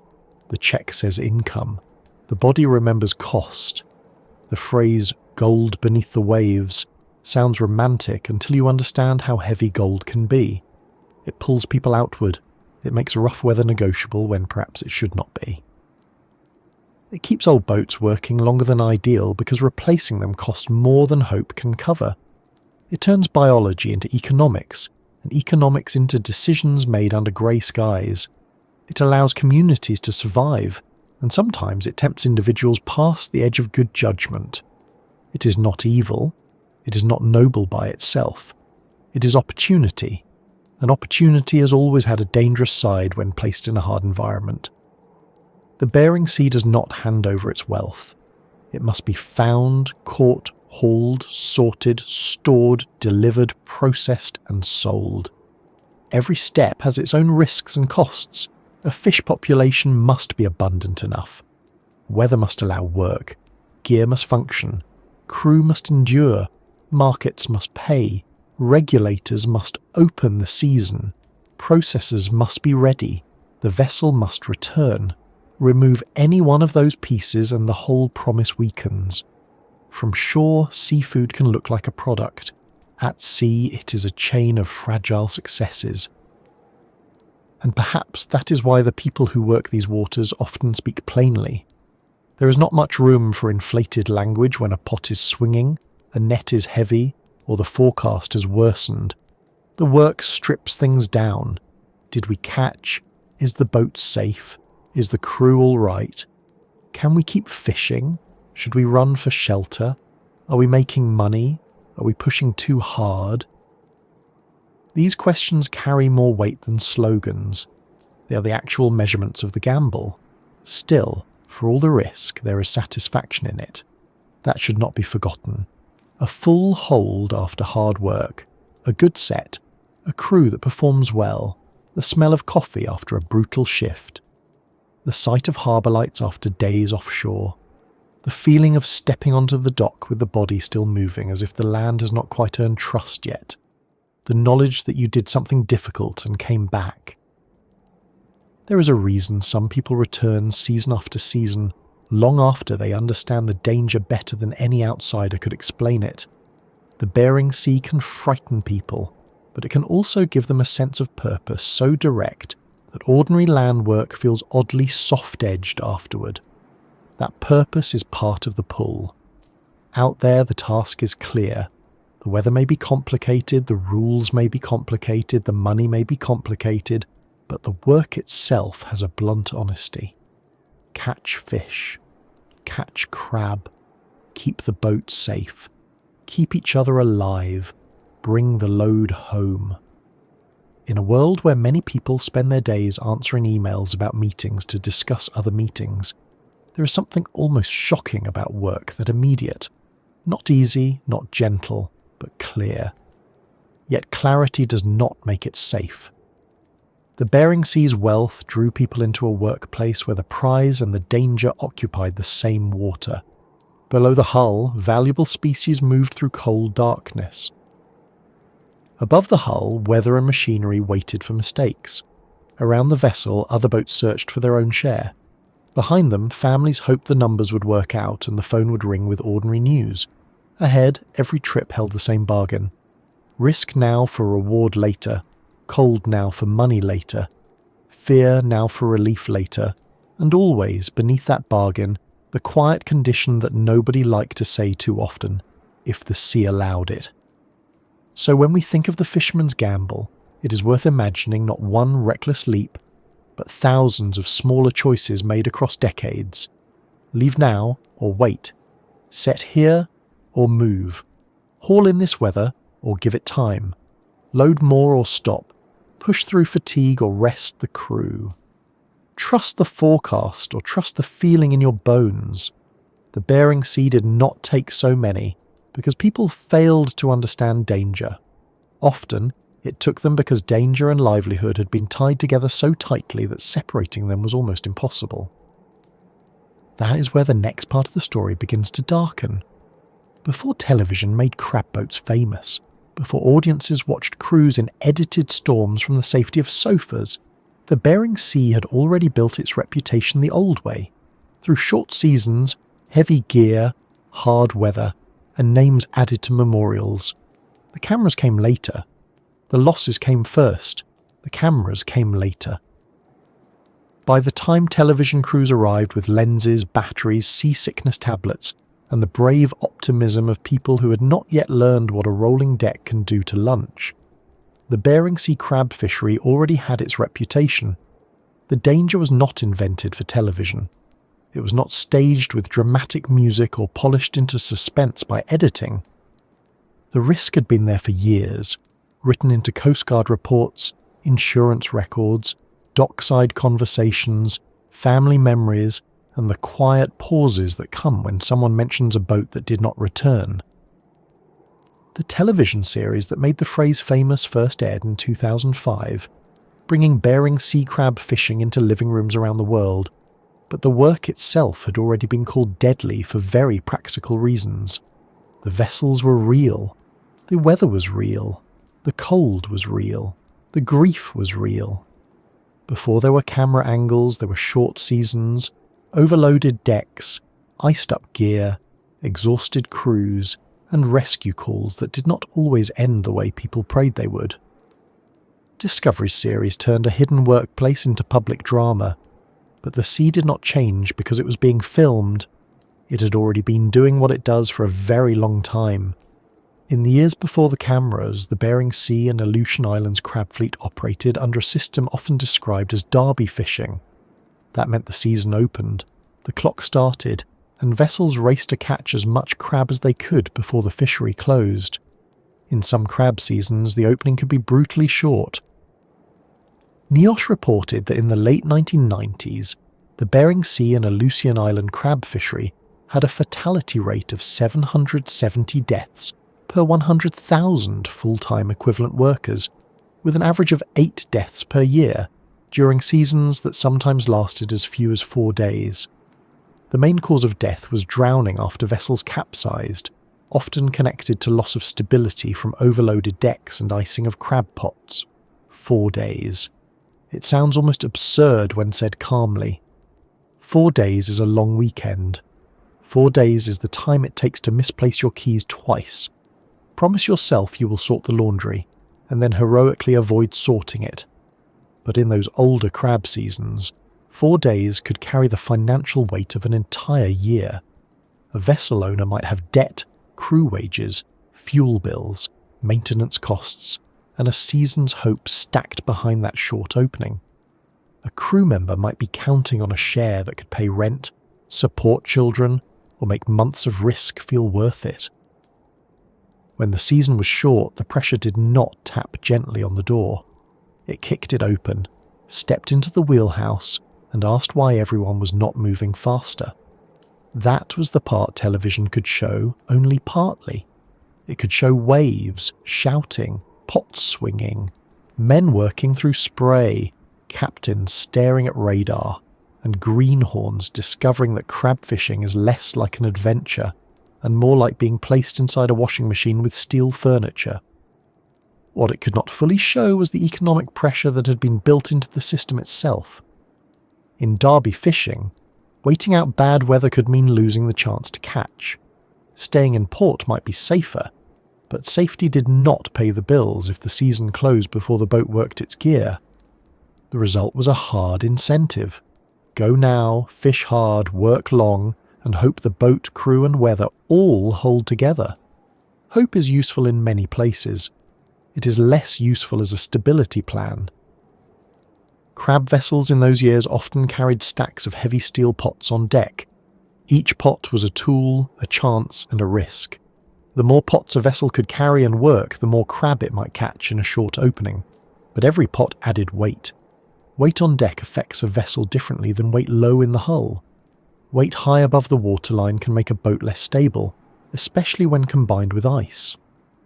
When freezing spray builds on the pots, rails, rigging and deck, the boat is not just carrying its planned load anymore, it is carrying weather. Weather is not polite cargo. It does not announce the exact amount it intends to add, and it certainly does not distribute itself according to naval architecture. A vessel at sea is always negotiating with balance. It rolls, then rights itself. It pitches, then settles. Its design, load, hull shape, and centre of gravity all matter. Add too much weight in the wrong place, and the boat's ability to recover from a roll can weaken. Add rough seas, fatigue, water on deck, and a fast-moving season, and the danger becomes more than theoretical. The old crab fishery proved that over and over. It was not only the storm that killed, it was the storm meeting a boat already carrying too much, too high, too late, in water too cold for mistakes. Commercial fishing as a whole has long been one of the most dangerous occupations in the United States. NIOSH states that during 2017, commercial fishermen had a fatality rate of 114 deaths per 100,000 full-time equivalent workers, compared with 4 deaths per 100,000 full-time equivalent workers among all US workers. The common hazards include vessel disasters, falls overboard, and injuries involving gear and equipment, all of which sound like separate categories until you imagine them happening together on the same wet deck at night. Alaska carried a heavy share of that history. From 1990 through 1999, 217 commercial fishermen died in Alaska, according to an Alaska Department of Fish and Game article discussing the long-term safety trend. The same account notes that the number fell to 133 between 2000 and 2009, showing improvement, but also reminding us that improvement still came after many families had already lost someone. Numbers are necessary, but they are not enough. A fatality rate can tell us how dangerous a job is compared with other jobs. A decade total can show whether safety is improving. A report can identify vessel disasters, falls overboard, and deck injuries. But a number does not show the bunk that stays empty, the family truck still parked near the house, the boots left by the door, or the awkward silence among crew members who survived when someone else did not. Statistics help us understand the scale. They do not carry the full weight. Before the cameras, much of the public did not think about that weight. Most people saw seafood as food, not as evidence of labour. Crab legs arrived on plates bright and clean, with melted butter nearby doing its very best to seem innocent. The danger had happened elsewhere, far away, in weather most diners never saw. It is easy to forget risk once it has been boiled, split, chilled, packaged and served with a lemon wedge.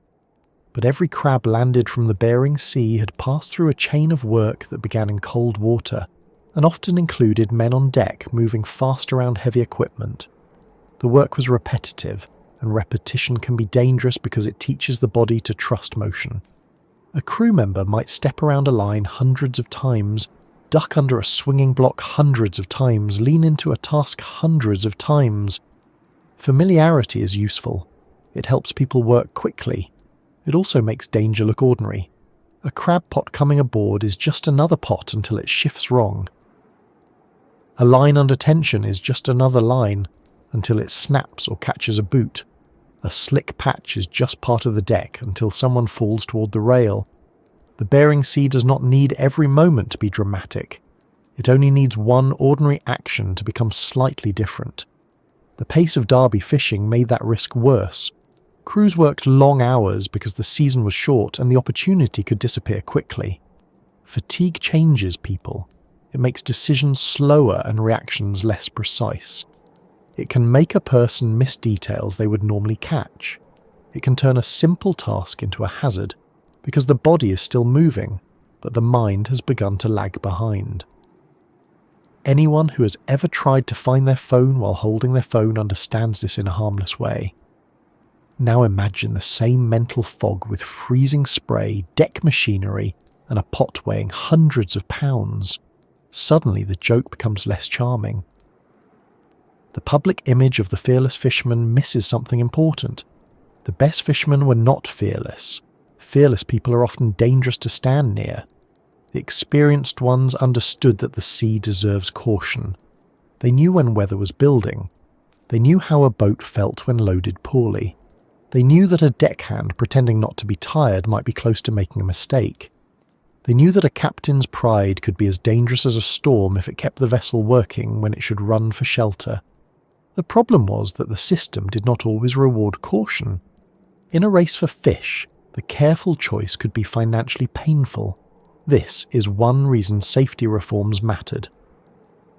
In 2005, the Bering Sea and Aleutian Islands crab fisheries shifted into the Crab Rationalisation Programme, a quota-based system that allocated crab resources among harvesters, processors, and coastal communities for 9 crab fisheries.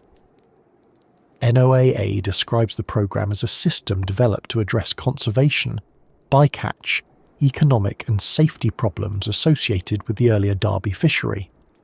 NIOSH later described the change from derby-style racing to a quota-based system as one of the factors that contributed to fewer fatalities in the fleet during the period studied, alongside Coast Guard compliance checks and changes in safety culture. The move allowed longer seasons, smaller pot loads, and less pressure to fish in the worst conditions simply because everyone was racing the same clock. That does not mean the danger vanished. The Bering Sea did not become gentle in 2005 because paperwork changed. No form has ever stopped freezing spray, and no management program has ever convinced a winter storm to take up knitting instead. But the incentives changed. Captains had more room to wait out weather. Crews did not always have to carry the same extreme deck loads. The work could be spread out over more time. That matters because safety at sea is often not one heroic act, but the quiet removal of pressure before pressure becomes fatal. Still, reform is never simple. Longer seasons and quotas improved safety in important ways, but they also changed who could participate, how vessels operated, and how opportunity was distributed. Fleet consolidation meant fewer boats in some parts of the fishery, and fewer boats can mean fewer jobs for crew. Some people benefited, others felt pushed aside. This is the uncomfortable part of managing dangerous work. A system can become safer and still leave wounds of another kind. The old Derby fishery was deadly, but it was also the world some people knew, the system by which they earned their place. Ending the race helped save lives, but it did not make every economic question disappear. The people who fished before the cameras were not thinking of themselves as future television subjects. They were working. They were loading bait, fixing hydraulics, splicing line, checking engines, making coffee, arguing over small things, calling home when they could, and trying to bring in crab before the sea or the clock beat them. Some were veterans with decades behind them. Some were young deckhands hoping to prove themselves. Some were running from ordinary life into extraordinary difficulty, which has been a human habit for longer than anyone has had a sensible explanation for it.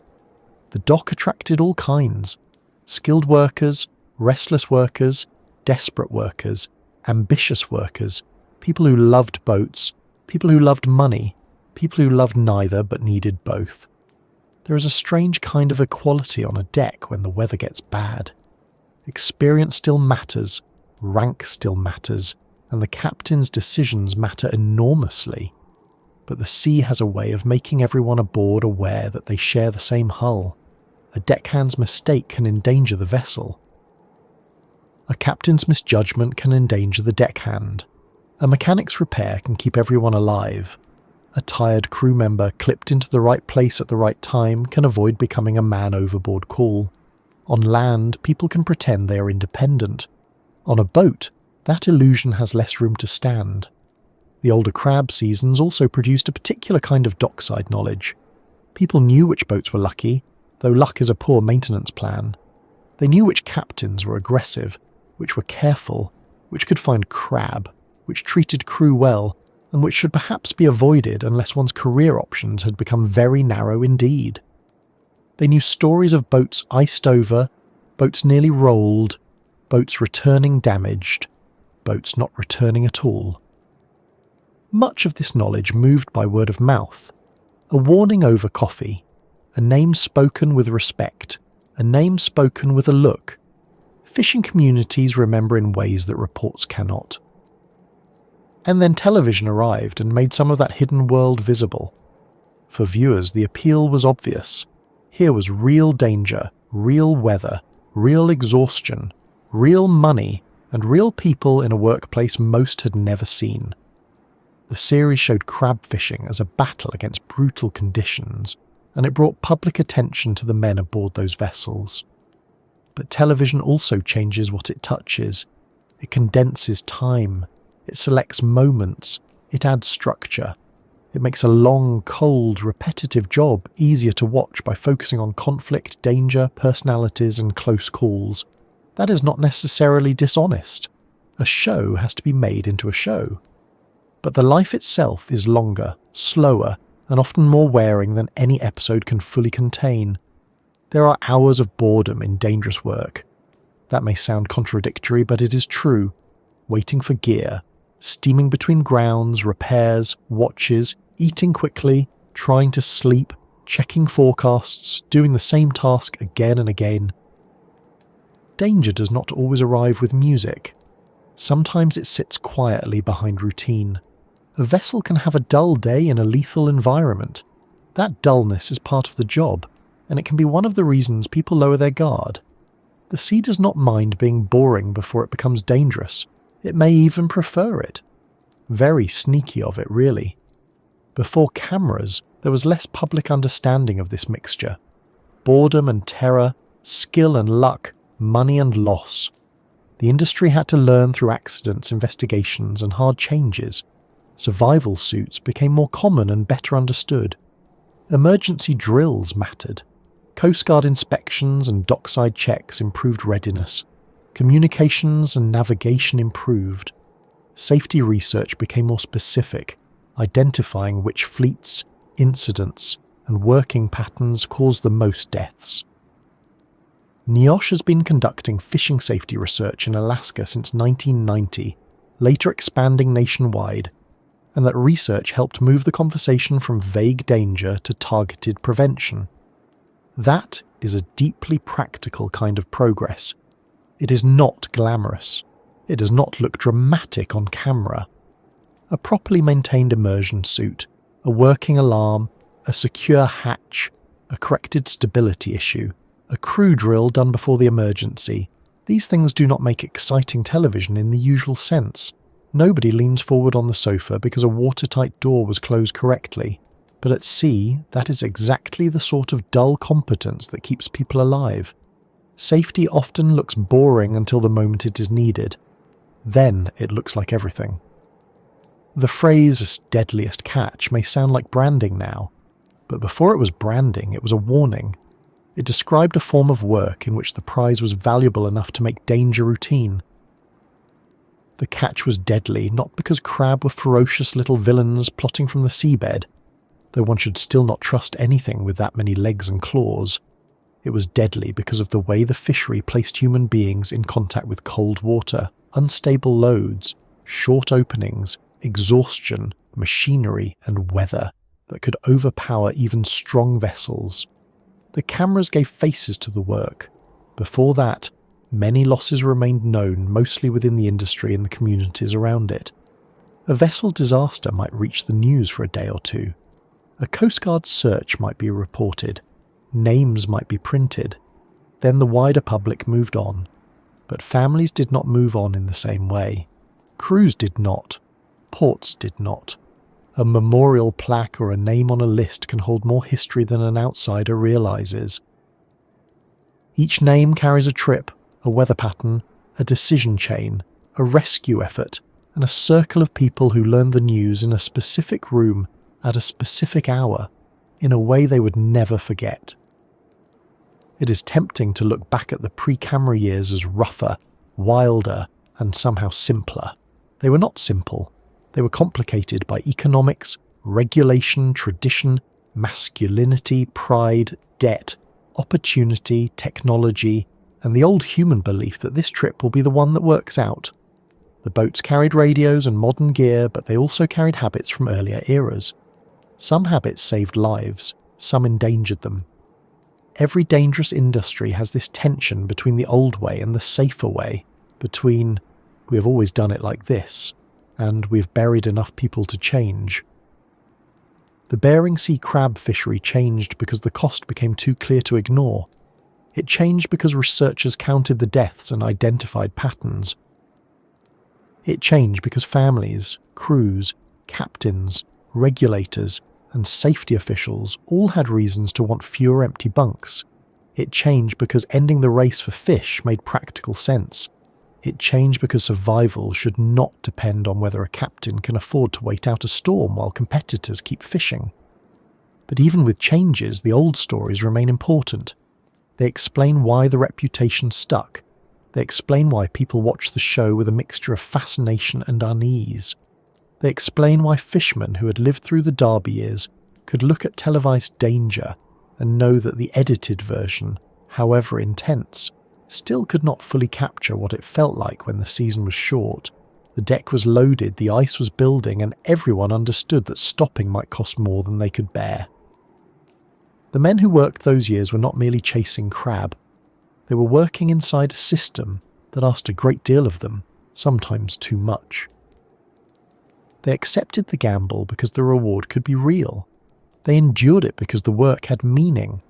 They survived it through skill, toughness, teamwork, and luck. Some did not survive it at all. And that is what the cameras inherited.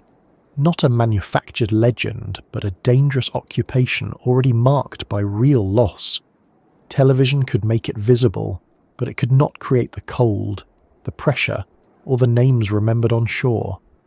Those had been there long before the first microphone was clipped to a jacket, long before a producer learned just how hard it is to keep equipment dry in the Bering Sea, and long before viewers settled safely onto sofas to watch men wrestle a living from water that had taken many before them.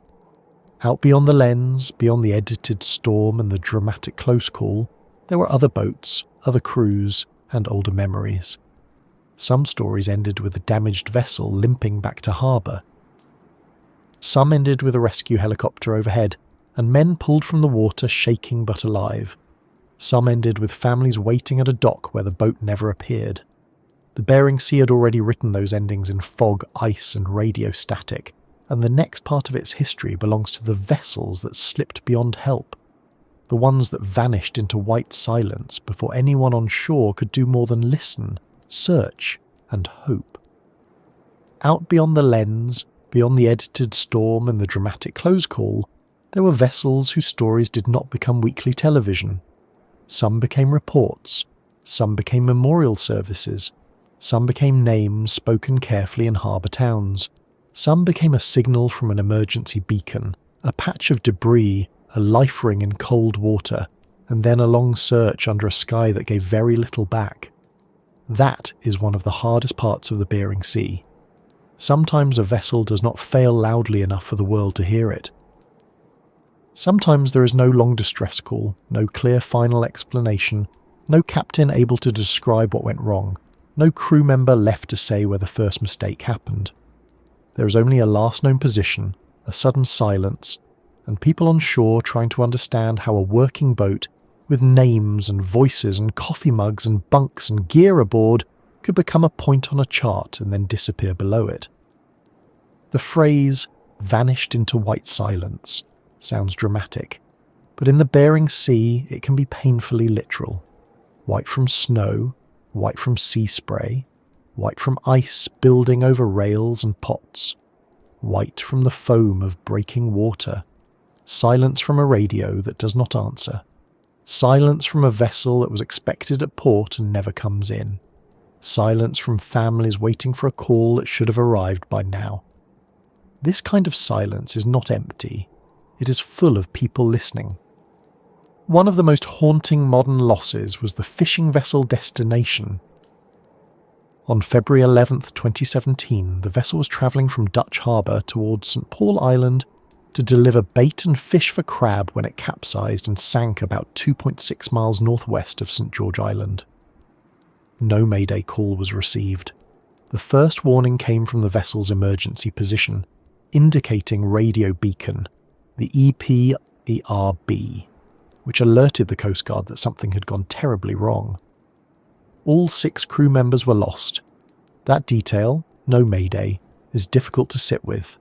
A mayday call means someone had time to reach the radio, time to form words, time to say the name of the vessel and the emergency. It does not guarantee rescue, but it means a person was there at the threshold telling the world, "We're in trouble." With the Destination, the silence suggests speed. Whatever happened, it happened so fast that the crew never sent a voice call for help. Investigators later focused on ice accumulation in heavy freezing spray.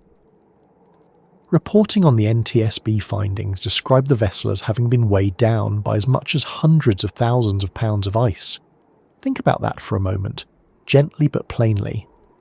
Ice is not only something pretty on a window or annoying on a car windscreen. At sea, ice is weight. It is weight in the wrong place, arriving while the vessel is moving, while wind is pushing, while water is striking the hull, while the people aboard may already be cold and tired. On a crab boat, with pots and gear exposed, the ice can build across surfaces until the boat is carrying a burden no one meant to load. It may happen gradually enough that each stage feels manageable until the total is no longer manageable at all. The Destination was not a boat full of beginners. The NTSB accident brief noted that all 6 crew members had previous experience fishing in the Bering Sea and serving aboard that vessel, with one engineer having worked on it for 21 years and deckhands with years of experience ranging from 3 to 22. That matters because it pushes away the easy explanation. It was not simply an experience. It was not a crew that did not know what sea they were entering. These were men who understood the work, and still the boat went down. The Bering Sea can be especially frightening when it defeats the experienced, because experience is what everyone hopes will be enough. The searchers found debris, a beacon, buoys, a life ring. But finding pieces is not the same as finding people, and the search for the missing crew was suspended after days of effort. For families, debris can be both proof and cruelty. It confirms the accident. It gives investigators something to study. It shows that the vessel was there. But it does not answer the human questions in the way people need. Did they have time? Were they together? Did the boat roll suddenly? Did someone reach for a survival suit? Did anyone understand that the next few seconds would be the last? The sea often keeps those answers, and it is not in the habit of apologising. Years before the Destination, another name settled into the memory of the fleet: Arctic Rose. In April 2001, the 92-foot trawler sank in the Bering Sea with 15 men aboard. There was no mayday call. The first indication was an EPIRB alert received by the Coast Guard, and later accounts described it as one of the worst commercial fishing disasters in modern US history. The Arctic Rose is often remembered for how little warning there seemed to be. A vessel does not have to be huge to carry a whole world within it. 15 people means 15 separate lives, 15 private histories, 15 sets of ordinary plans interrupted forever. Someone aboard may have been thinking of the next watch. Someone may have been asleep. Someone may have been tired and annoyed by something small. That is the strange unfairness of disaster. It often arrives while the mind is occupied with regular things. A meal, a task, a complaint, a plan for shore. The human mind usually does not know when it is living inside the last normal minute. The Coast Guard investigation into the Arctic Rose developed a likely scenario involving flooding through an open, watertight door, though the absence of survivors meant the final chain of events could never be known with the certainty people wanted. This is a recurring difficulty in maritime disasters. Investigators can study wreckage, weather, vessel design, stability, maintenance, and communications. They can reconstruct timelines, they can narrow possibilities, but when no one survives, a gap remains. In that gap, families may spend years turning over the same questions, because the mind keeps trying to complete what the sea left unfinished. Another vessel, the Big Valley, was lost in January 2005 near the start of the Orpilio crab season. It capsized and sank in the Bering Sea about 70 miles west of St. Paul Island, with only one survivor out of 6 people aboard. Again, the geography matters. 70 miles from land may sound close when compared with the width of an ocean, but in cold water, bad weather, and darkness, it is a long way. Rescue is never simply a straight line drawn on a map. It is helicopters, ships, fuel, visibility, wave height, wind, coordination, and time. Always time. Then came the Alaska Ranger in March 2008, a large fish processing vessel that sank in the Bering Sea after reporting progressive flooding. 47 people were aboard, 42 were rescued, 5 died. The Coast Guard later described the rescue as one of its largest operations of that kind in recent years, involving multiple aircraft, 7 aircrews, a cutter, and a nearby vessel that helped save survivors. The Alaska Ranger reminds us that not every terrible sinking becomes a total loss of life. Sometimes the story becomes a rescue story, but that does not make it gentle. 47 people entering cold Bering Sea water at night is not a neat rescue exercise. It is confusion, fear, survival suits, rafts, radio traffic, aircraft pushed to their limits, and rescuers making decisions in conditions where mistakes can cost more lives. A successful rescue can still contain death, trauma, hypothermia, and memories that do not fade politely. In that case, the difference between survival and loss came down to a large response under brutal conditions. The Coast Guard, the cutter, the helicopter crews, and the nearby fishing vessel all became part of a chain that held for many of the people in the water. But even then, not everyone was brought home alive. That is another hard truth. Rescue can be heroic, fast, skilled, and still incomplete. The sea can take people before help arrives, or while help is close enough to see, which may be the cruelest distance of all. That same year, another vessel, the Katmai, was lost in the Aleutian region.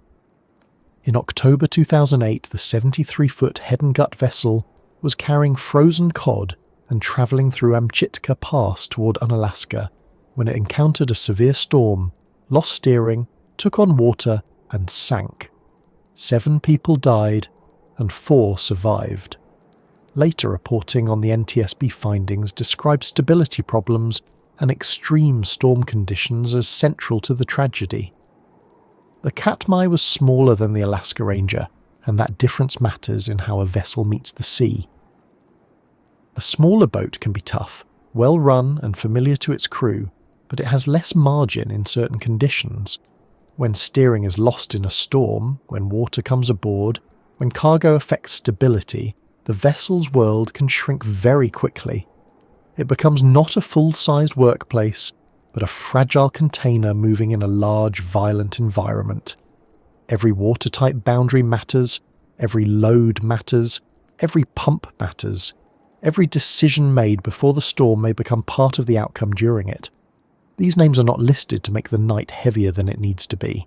They are here because they show patterns: ice, flooding, stability, fatigue, weather, no mayday, a beacon, a search. Survivors in some cases, none in others. Each accident has its own details, and it would be unfair to flatten them into one simple story. But together they show how the Bering Sea takes advantage of weakness wherever it appears. A door, a load, a rudder, a storm track, a build-up of ice, a missing call. A delayed response forced by distance. Different doors into the same cold room. The Scandis Rose lost at the end of 2019 brought that lesson into more recent memory. The vessel was heading from Kodiak toward fishing grounds when it capsized and sank near Sutwick Island. 7 crew members were aboard. 2 survived. According to the NTSB, the vessel had encountered freezing spray and accumulated ice earlier that day, later developed a 20-degree starboard list, and broadcast a mayday at 9:55 p.m. before sinking. A list is one of those words that sounds small until it belongs to a boat you're standing on. A 20-degree list is not a gentle lean in a chair. It changes movement aboard. It changes what doors do. It changes how gear sits. It changes where water goes. It changes the body's understanding of what floor means. On a vessel in rough weather, a worsening list can turn concern into urgency very quickly. People who have lived on boats know the feel of a vessel. They know its habits. When that feel changes, the body notices before the mind finishes explaining it. The Scandis Rose case is especially painful because it included both a mayday and survivors. Survivors can give investigators details, and those details help future safety work. But survivors also carry the story in their bodies. They remember water, cold, noise, darkness, faces, voices, and the strange mechanical clarity that can arrive during terror. They may remember what they did. They may remember what they could not do. They may replay moments for years, searching for a different outcome in memory, even though memory cannot change weather, ice, or gravity. The NTSB later identified inaccurate stability instructions, ice accumulation, and weather conditions as key factors in the Scandis Rose sinking. That is important because it shows how disaster can develop, even when a vessel seems known, capable, and respected. People sometimes imagine tragedy as the result of obvious foolishness. But the more unsettling reality is that tragedy can grow from technical assumptions, calculations, environmental conditions, and practical decisions that do not look obviously fatal until they combine. There is a quiet lesson in all these cases. A ship is never just a ship. It is a set of systems. Hull, engine, pumps, doors, vents, gear, stability data, crew training, maintenance records, loading practices, communication equipment, emergency drills, survival suits, rafts, and weather decisions all belong to the same living machine. If one part fails, another may compensate. If several parts fail, the machine begins to lose its argument with the sea. The Bering Sea is very good at joining small failures together. The word vanished can be misleading because investigators, rescuers, and families often work hard to find what remains. Wreckage may be located on the seafloor, debris may be recovered, reports may be written, probable causes may be identified, recommendations may follow. In that sense, the ship has not simply vanished, it has become evidence. But in the human sense, vanished is still the right word. A vessel that left harbour as a working place returns as a file, a coordinate, a memorial, or not at all. The change is too large for ordinary language to handle neatly. Imagine a wheelhouse before trouble. The dim light of instruments, a coffee cup somewhere it probably should not be, a jacket hanging on a hook, the captain watching weather and course. Below, crew members resting or working. The vessel sounds familiar enough that people notice changes without being told. The engine has a note, the hull has a rhythm, pumps come on and off, gear shifts, wind pushes, water hits. For people aboard, this is not a dramatic set. It is their workplace. Then something changes. A list, a sound, a report of water, a feeling in the feet that the boat is not moving as it should. The ordinary world becomes emergency. A mayday call, when it comes, is often short. There is no time for explanation. The sea does not wait for full sentences. A name, a position, a problem, the number of people aboard if possible. The radio carries that voice outward. Somewhere, someone hears it. A Coast Guard watchstander leans in. A search and rescue case begins. Aircraft crews prepare. Other vessels nearby listen. Charts open. Weather is checked. Fuel calculations begin. In a rescue centre, the emergency becomes organised. On the vessel, it may be getting worse by the second. When no mayday comes, the emergency begins differently. An EPIRB signal may trigger the response. These beacons are vital, and they have saved many lives, but they can also be chilling because they may be activated automatically when a vessel sinks, or manually when a crew has already reached a point of grave danger. A beacon says something has happened here. It does not always say who is alive. It does not tell rescuers whether people are in rafts, in the water, inside the vessel, or already gone. It gives a location, and then the race begins. Search patterns over the Bering Sea can be vast, cold and punishing. Aircraft fly over grey water looking for small things. A raft, a strobe, a person in an immersion suit, debris, dye, smoke, movement, colour that does not belong. Ships move through seas that may still be dangerous.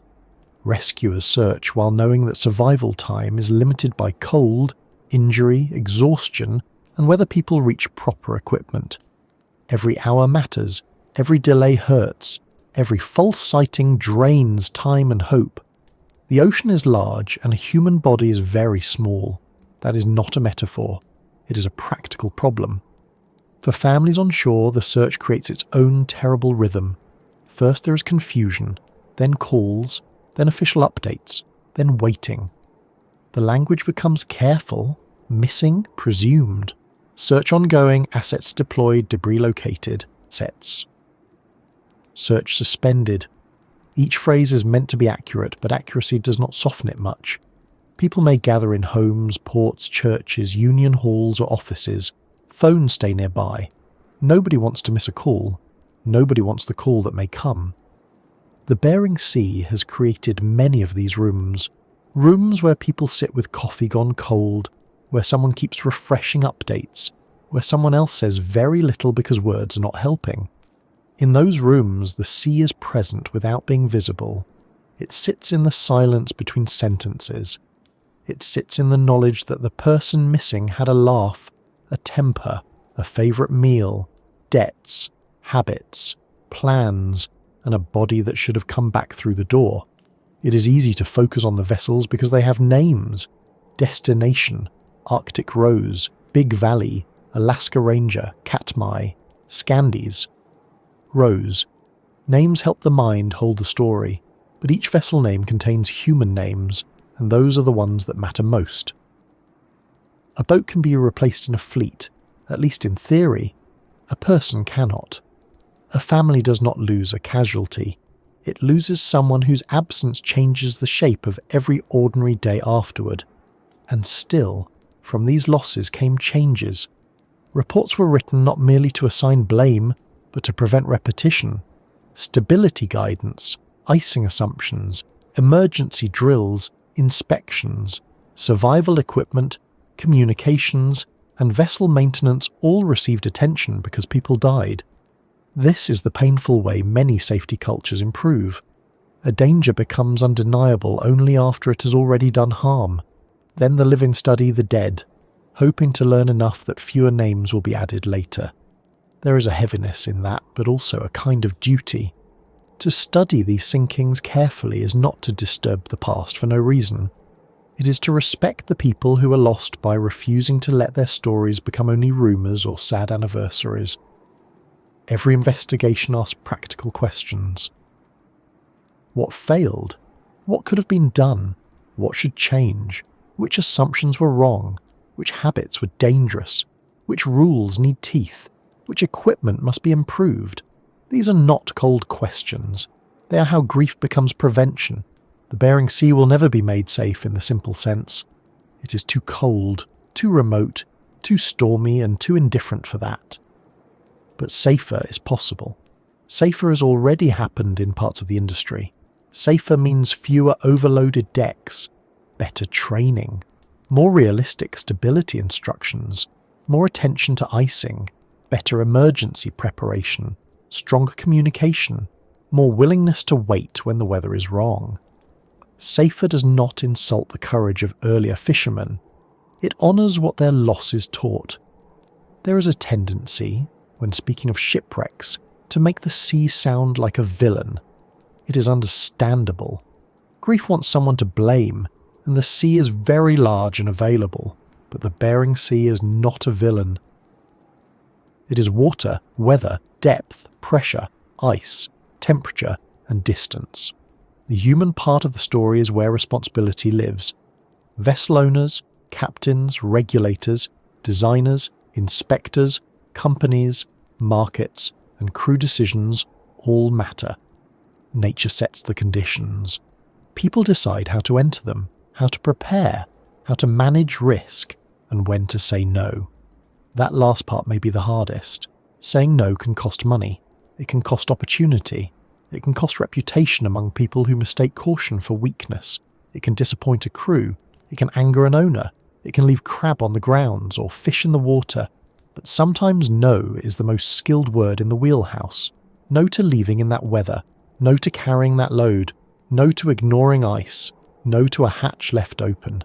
No to pushing a tired crew past the point where hands still know what they are doing. The sea will always test the vessel. The question is, how much extra help people accidentally give it. As we move through these stories, it is worth keeping one image steady. Not the sinking itself, not the wreckage, not the emergency beacon blinking alone. Picture instead the departure. A vessel leaving with ordinary movement, ordinary work, ordinary people. Someone makes a joke. Someone checks a line. Someone looks back at shore without making a performance of it. Someone below may already be asleep. The boat heads out because that is what boats do. Because the work is waiting. Because the sea has given before and may give again.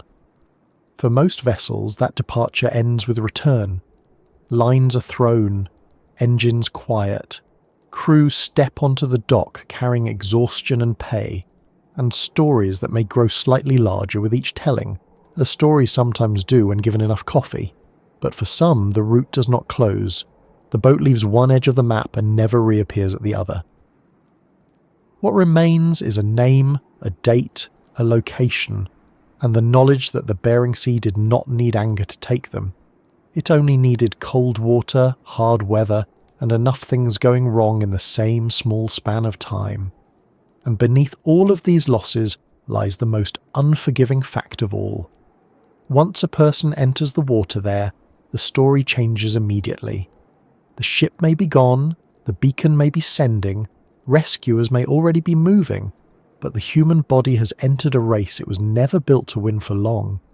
Cold water does not wait for courage, experience, or love from shore.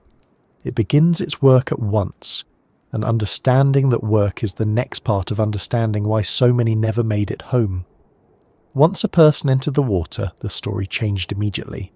Up to that moment, the emergency might still belong to the vessel.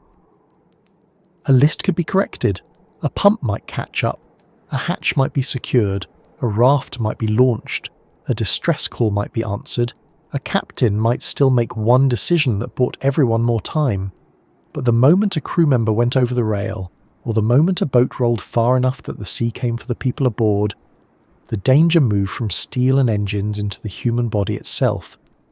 And the human body, for all its stubbornness, cleverness, and talent for making tea in difficult circumstances, is not built for long survival in cold open water.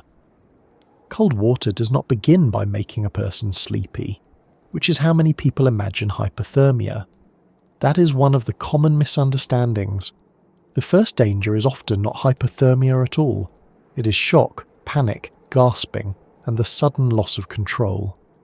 The US Coast Guard describes cold water immersion as a process with several stages: cold shock, swimming failure, hypothermia, and even post-rescue collapse. It also notes that more than half of cold water immersion deaths can occur before hypothermia actually develops, during the earlier stages when breathing, movement, and self-rescue are compromised. That is worth holding on to because it explains why survival was so rare in so many Bering Sea losses.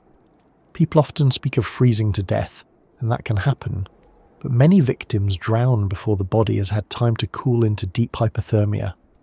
A person may be strong, experienced, and determined, but if they hit cold water unexpectedly, the body reacts before discipline has time to step in and give instructions. The first gasp can come without permission. Breathing can become rapid and uncontrolled. Heart rate and blood pressure can spike. Thinking can narrow into panic. In rough, open water, that can be enough. One mouthful of water at the wrong time may begin the end. The National Weather Service warns that cold shock can cause dramatic changes in breathing, heart rate, and blood pressure, and that the sudden gasp and rapid breathing create a drowning risk, even for confident swimmers in calm water. It also notes that rougher open water makes the danger worse, which is putting it mildly, because the Bering Sea is not exactly a supervised swimming pool with a cheerful whistle nearby. Imagine the difference between choosing to enter cold water and being thrown into it. A person stepping slowly into a cold lake on a summer day may gasp, complain, reconsider all life choices, and then perhaps adjust. A fisherman entering the Bering Sea during an emergency has no gentle edge, no shallow bottom, no warm towel waiting on a friendly rock. He may be wearing boots, heavy clothing, rain gear, gloves, or an immersion suit if there was time.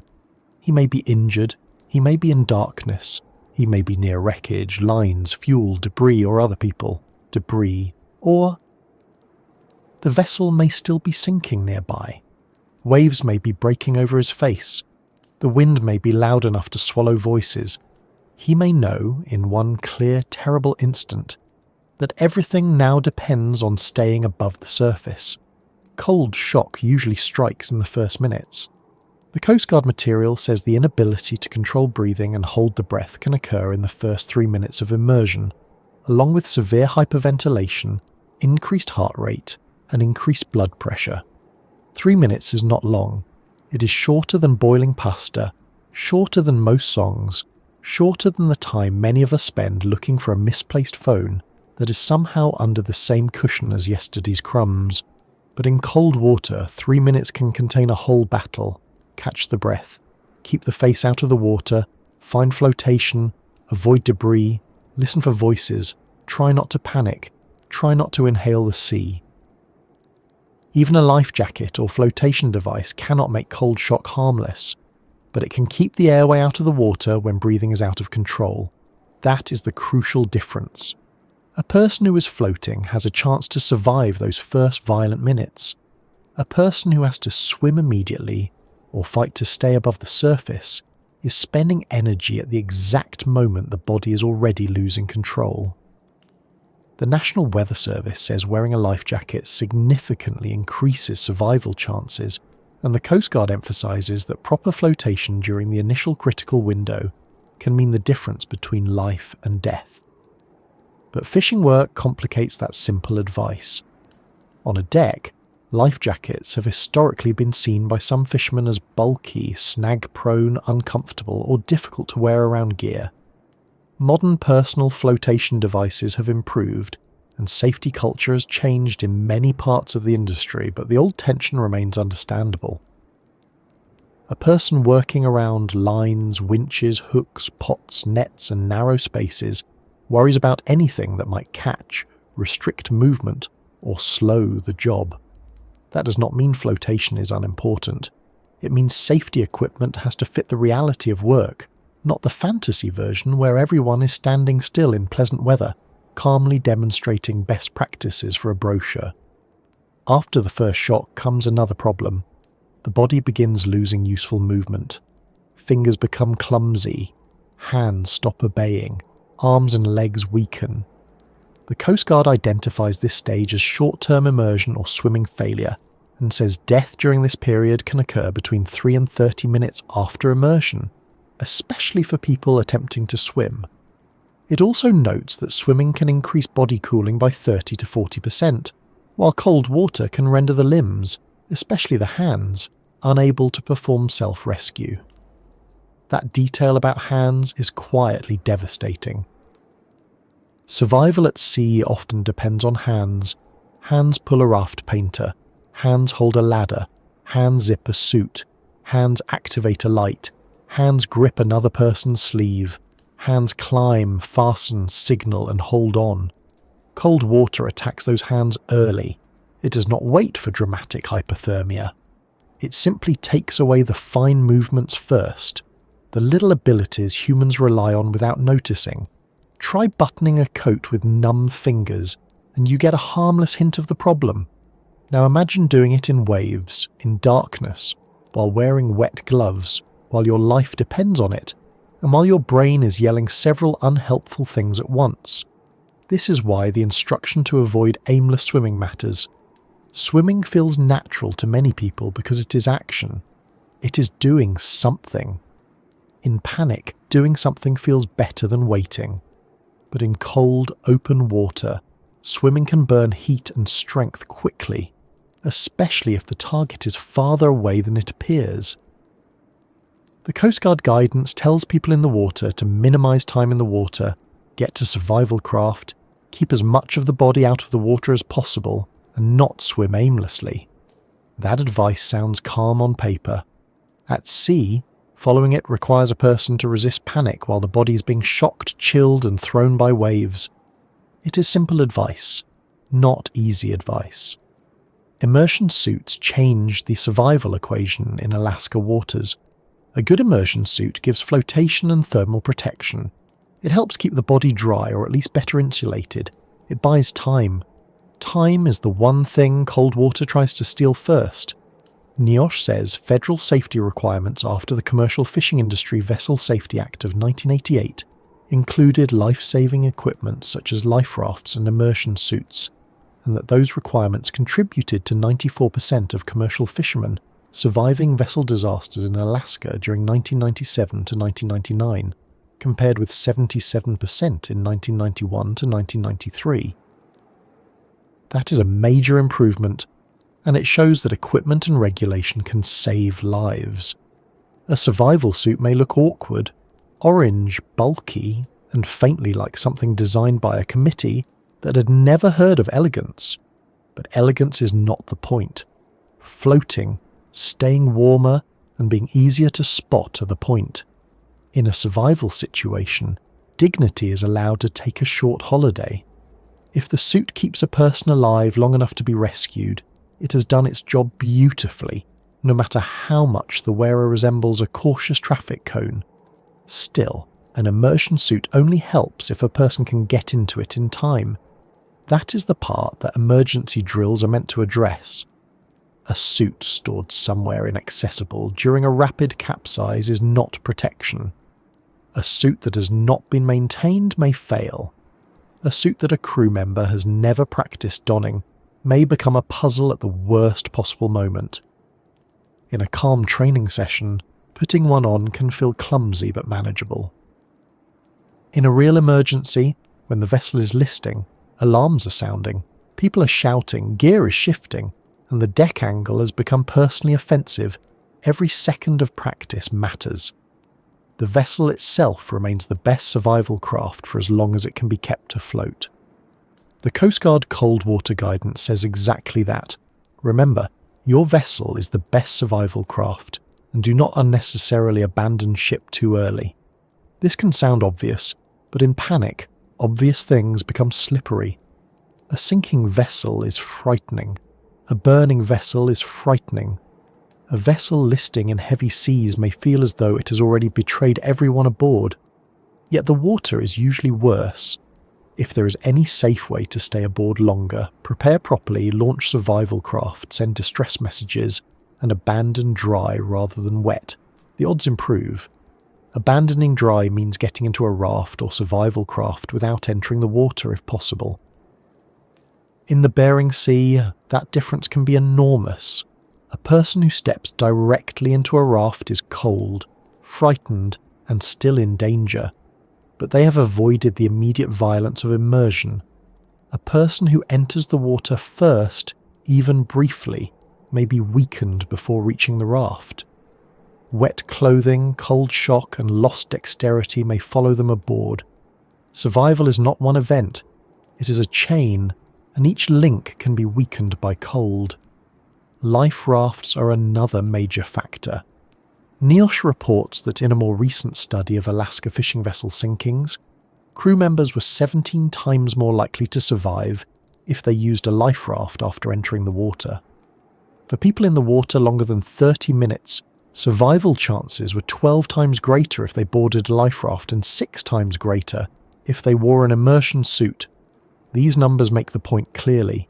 Getting out of the water matters. Wearing protection matters. A raft matters. The difference between floating in the sea and being inside a raft is not comfort, it is survival. But a raft must be reached. It must deploy properly. People must know where it is. The vessel's movement must allow access.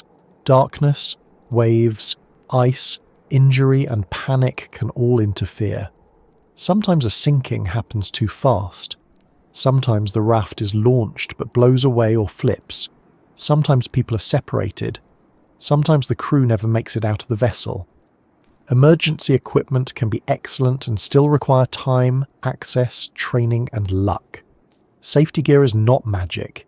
It is a tool, and tools need hands, decisions, and conditions that allow them to be used. Hypothermia comes later, though in cold Bering, sea conditions later is not reassuring. The National Weather Service defines the onset of hypothermia as a core body temperature dropping to 95 degrees Fahrenheit, or 35 degrees Celsius, and explains that after the first dangers of cold shock, the body's temperature continues to drop, impairing both physical and cognitive ability. This means the longer a person remains exposed, the more survival becomes a problem not only of strength but of thinking. The mind slows, judgment worsens, confusion can set in. A person may stop making good decisions just when good decisions are most needed. Cold is not only pain, it is interference. It interferes with the muscles, the nerves, the heart, the lungs, the hands, and the mind. It makes a person less able to help themselves. This is one reason cold water survival can seem cruelly unfair. The person in the water may want to live with every part of themselves, but the body's systems are being dragged away from usefulness. Willpower matters, but it does not replace heat. Courage matters, but it does not make fingers work. Love from shore matters deeply to the story, but it cannot warm the blood from miles away. The Bering Sea also adds waves. Cold water in a calm pond is dangerous enough. Cold water in rough open sea is far worse. A life jacket can keep the body floating, but waves can break over the face. A survivor must turn away from seas, clear the airway, avoid inhaling water, and conserve energy. The Coast Guard material describes a typical danger. A person in the water may be unable to keep their back to the waves, inhale the next wave, and drown despite wearing a life jacket. That is one of the most important details in understanding why flotation helps, but does not guarantee survival. The sea surface itself remains active, moving, cold and capable of drowning a person who is technically afloat. Darkness makes rescue harder. A person in the water is small. Even in an orange suit with reflective tape, a strobe, or a light, they can be hard to see among waves, foam, snow, spray, and debris. Helicopter crews search from above, ships search from the surface, and everyone knows that the ocean is much larger than the human target. A search pattern may be precise, but a survivor can drift with wind and current. A raft can drift. Debris can scatter. The location of the sinking is only the beginning of the search, not the whole answer. This is why EPIRBs, personal locator beacons, radios and flares matter. They turn a person or vessel from a nearly invisible object into something that can be tracked, heard or seen.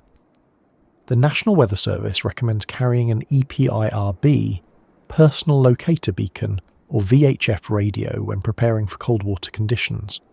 For commercial vessels, these devices are part of a larger safety system, but again, they depend on activation, maintenance, and survivable circumstances.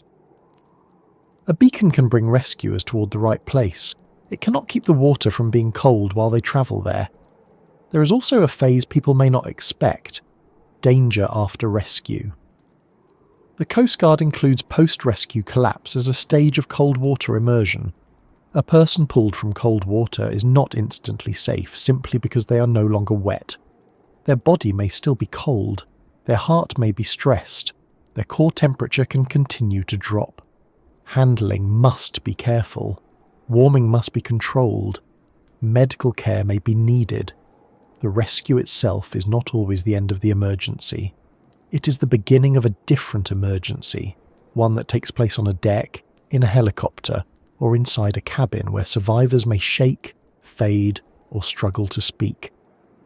For rescuers, this creates a difficult kind of urgency.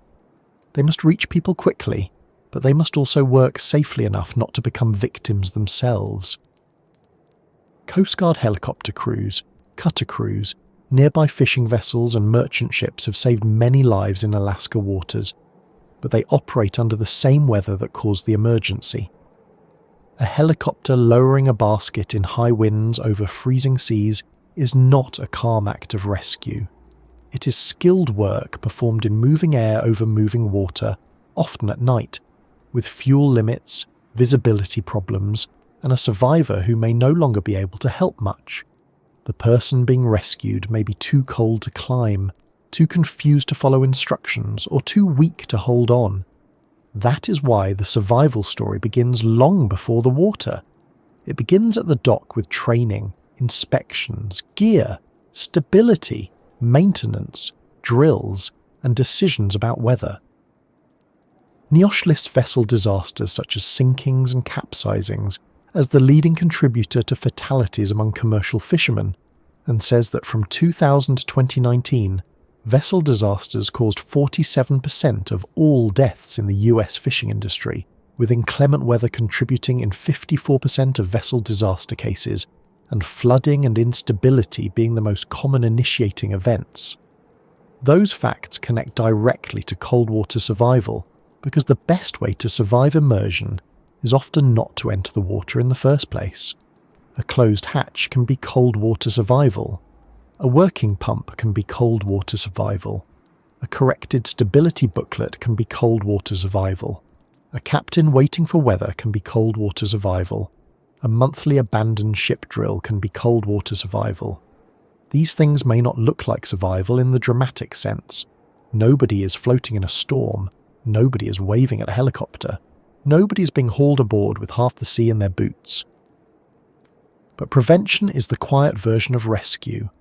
It happens before the beacon, before the mayday, before the raft, before the family on shore hears that something has gone wrong. For the men and women who worked the Bering Sea, this knowledge was not theoretical. They knew the water was cold. They knew how far rescue might be. They knew that a man overboard call could turn a busy deck into a nightmare in seconds. They knew that a person who fell over might be visible at first, then lost behind a wave. then gone in the confusion of wind, spray, and vessel movement. They knew that turning a fishing vessel around is not like turning a car in a driveway. Gear may be in the water, lines may be out, seas may be dangerous, darkness may hide the person before anyone can point steadily enough. A man overboard situation is one of the most frightening emergencies at sea because it becomes personal instantly. A vessel sinking can be terrifying for everyone, but a person in the water creates a single urgent focus. There he is, there she is, keep eyes on them, throw flotation, mark the position, turn, call, recover, do not lose sight, do not lose sight. That last command is easy to say and terribly hard to obey when waves rise between the vessel and the person, when snow crosses the lights, when the person is drifting, when the boat is rolling, when everyone is shouting because shouting feels like it might hold them in place. Cold water shortens the time for all of this. It narrows the rescue window. It makes self-rescue less likely. It makes every delay larger. The body cannot be asked to wait patiently while procedure catches up. The Bering Sea does not grant extensions. It begins with breath, moves to hands, then limbs, then thinking, then the deeper cooling of the core. The stages are not neat little boxes in real life. They overlap. They vary by clothing, body size, health, water temperature, sea state, flotation, injury, and protection. But the direction is always the same. Less control, less warmth, less time. There is a hard honesty in this science, but also a useful one. It tells us that survival is not only about toughness. In cold water, the toughest person without flotation may die quickly. A less physically strong person in an immersion suit, with a life raft, a beacon, and rescuers alerted early, may live. This is not a story where courage alone wins. It is a story where preparation, equipment, training, and timing matter enormously. That may be less romantic, but it is kinder, because it gives people something real to improve. The old idea of the heroic survivor fighting the sea with bare strength can be dangerous if taken too seriously. The sea is not impressed by bare strength. It is impressed by buoyancy, insulation, signalling, and staying out of the water, or perhaps impressed is the wrong word. The sea is not impressed by anything. It simply behaves according to temperature, motion, and physics, which is exactly why survival planning must do the same. For families, cold water creates another kind of cruelty, the knowledge that the window was short. When a vessel disappears, when a beacon activates, when searchers begin moving, loved ones may find themselves counting time in a way no one should have to count it. How long since the signal? How cold is the water? Were they in suits? Did they reach a raft? Is anyone alive? These questions are not abstract. They are arithmetic with grief inside it. Rescue teams know the same arithmetic. They search with urgency because they understand what the water is doing minute by minute, and yet people have survived. That matters too. Immersion suits have saved fishermen. Life rafts have saved fishermen. Training has saved fishermen. Coast Guard crews and nearby vessels have pulled people from conditions that looked unsurvivable from shore. Survival in the Bering Sea is not impossible. It is just hard, time-sensitive, and dependent on a chain of things going right after many things have already gone wrong. A person rescued from cold water carries proof that preparation matters. A person lost carries the warning that preparation cannot be delayed until the emergency politely introduces itself. This is why crews drill, even when drills feel repetitive. This is why suits must be inspected. This is why rafts must be serviced. This is why EPIRBs must work. This is why hatches must close, loads must be right, and weather must be respected. The Bering Sea turns small failures into final failures too quickly for casual habits.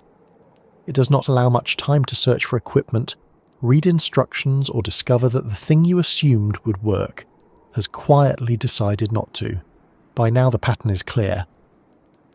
Ships were lost for many reasons. Storms, Ice, flooding, instability, mechanical failure, human pressure, and bad timing. But once people entered the water, cold became the final judge. It judged the prepared more gently sometimes. It judged the unprotected with terrifying speed. It turned distance into danger, waiting into risk, and rescue into a race against the body's own cooling. So when we ask why so many never made it home, cold water is one of the plainest answers. Not the only answer, but one of the most unforgiving. It took breath before hypothermia. It took hands before hope was gone. It took clear thinking before rescue arrived. It made strong swimmers weak and experienced men helpless. It made every minute matter so much that the difference between life and death could be a suit zipped in time, a raft reached before numbness, a beacon working correctly, or a helicopter arriving before the body could no longer hold on. And for every person fighting that cold water, there was often someone far away who did not yet know the fight had begun. Someone at home, making dinner, working a shift, folding clothes, waking in the night for no clear reason, or glancing at a phone that had not rung. The Bering Sea's danger did not end at the edge of the water. It travelled back to shore in silence, in delayed calls, in official visits, and in the long waiting that families learn to carry. The Bering Sea's danger did not end at the edge of the water.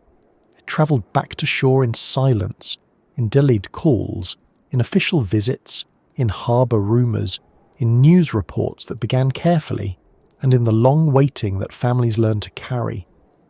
For every person aboard a vessel, there was usually someone on land measuring the trip in a different way.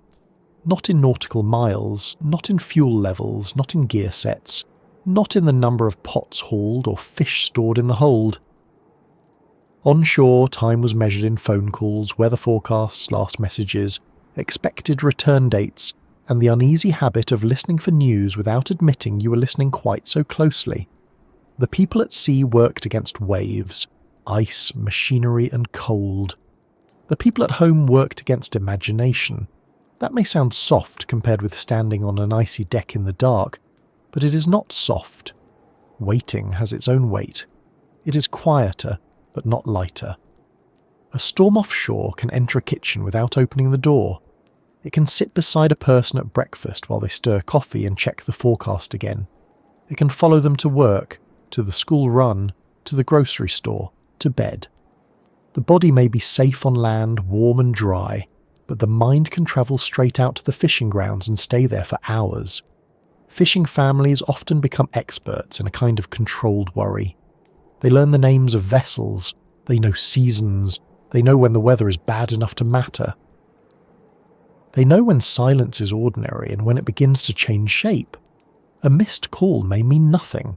A delayed message may mean the crew is busy, the satellite connection is poor, the boat is working gear, or everyone is simply exhausted. But the same silence can also mean something has gone wrong.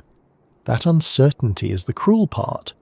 The mind wants to solve it, but there is nothing to solve until information arrives. On land, ordinary life continues in a way that can feel almost rude.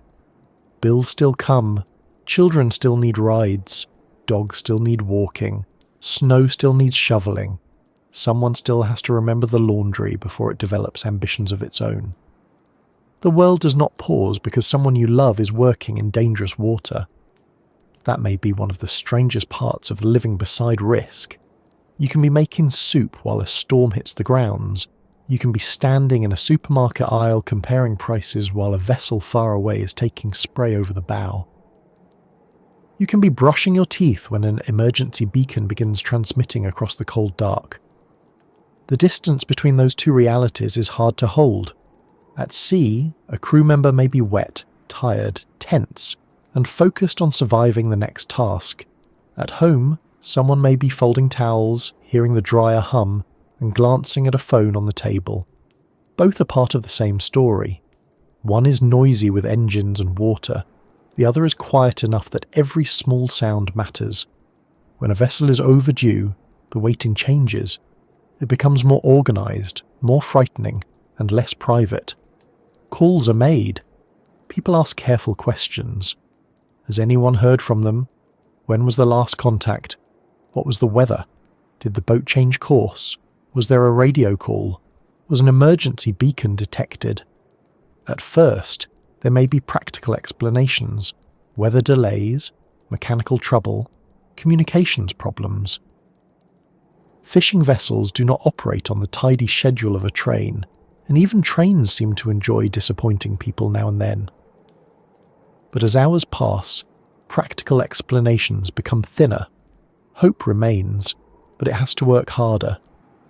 In fishing towns, news travels quickly, sometimes faster than official confirmation. Someone hears something at the dock, someone sees Coast Guard activity, someone notices a vessel has not returned, someone receives a call from a friend of a friend. In small maritime communities, people are connected by work, family, crew histories, old seasons, and shared losses. A missing boat is not only one household's fear, it moves through the town like a cold draft. People may not know what to say, but they know enough to show up. Showing up matters: a pot of coffee, a seat at the table, a ride, someone watching the children, someone clearing snow, someone answering the phone when the family cannot bear to repeat the same sentence again. These are small acts, but grief is often held together by small acts. No one can pull the vessel back by making soup, but soup still matters. No one can warm the Bering Sea by sitting beside someone through the night, but sitting beside them still matters. Practical kindness is one of the few tools Shaw has against the helplessness of waiting. The first official words are often careful, because officials understand that families are listening for more than facts. Missing, search underway, last known position, debris found, no survivors located, search suspended. These phrases are designed for accuracy, but they land in homes, not documents. Each one changes the room. Missing leaves space for hope. Debris found narrows that space. Search suspended does not sound as final as death, but for families it can feel like a door being closed while the person they love is still somewhere beyond it. The phrase search suspended is especially painful because it is not the same as given up, though it can feel that way. Search and rescue teams work under limits: weather, daylight, aircraft range, survivability estimates, sea conditions, crew endurance. They cannot search forever, even when hearts on shore would search forever without eating, sleeping, or thinking clearly. The people making that decision usually know how devastating it is. They do not make it lightly. But knowing that does not make it easier for the family hearing it. Grief does not become reasonable because the explanation is reasonable. When the sea does not return a body, mourning becomes complicated. A funeral may still happen. A memorial may still be held. Names may be spoken, photos displayed, stories shared, songs played, prayers offered, and hands held. But some part of the mind keeps reaching for the missing physical proof that the person is truly gone. Human beings are built to understand loss through touch, sight, presence, and ritual. The sea interrupts that. It gives coordinates, fragments, reports, sometimes wreckage, sometimes nothing. It leaves families with a goodbye that must be made without the person there to receive it. This is why maritime memorials carry such deep meaning. A name on a wall, a plaque near a harbour, a bell rung for the lost, flowers placed by water, a gathering at the dock. These things create a place for grief that the sea has refused to provide. The memorial does not replace the person. It does not answer all the questions, but it gives memory somewhere to stand. For families whose loved ones never came home, a marker on land can become an anchor. The ones who waited on shore were often left not only with grief, but with paperwork. That is one of the least poetic and most exhausting truths of loss. After the first shock, forms arrive: insurance, investigations, death certificates, vessel records.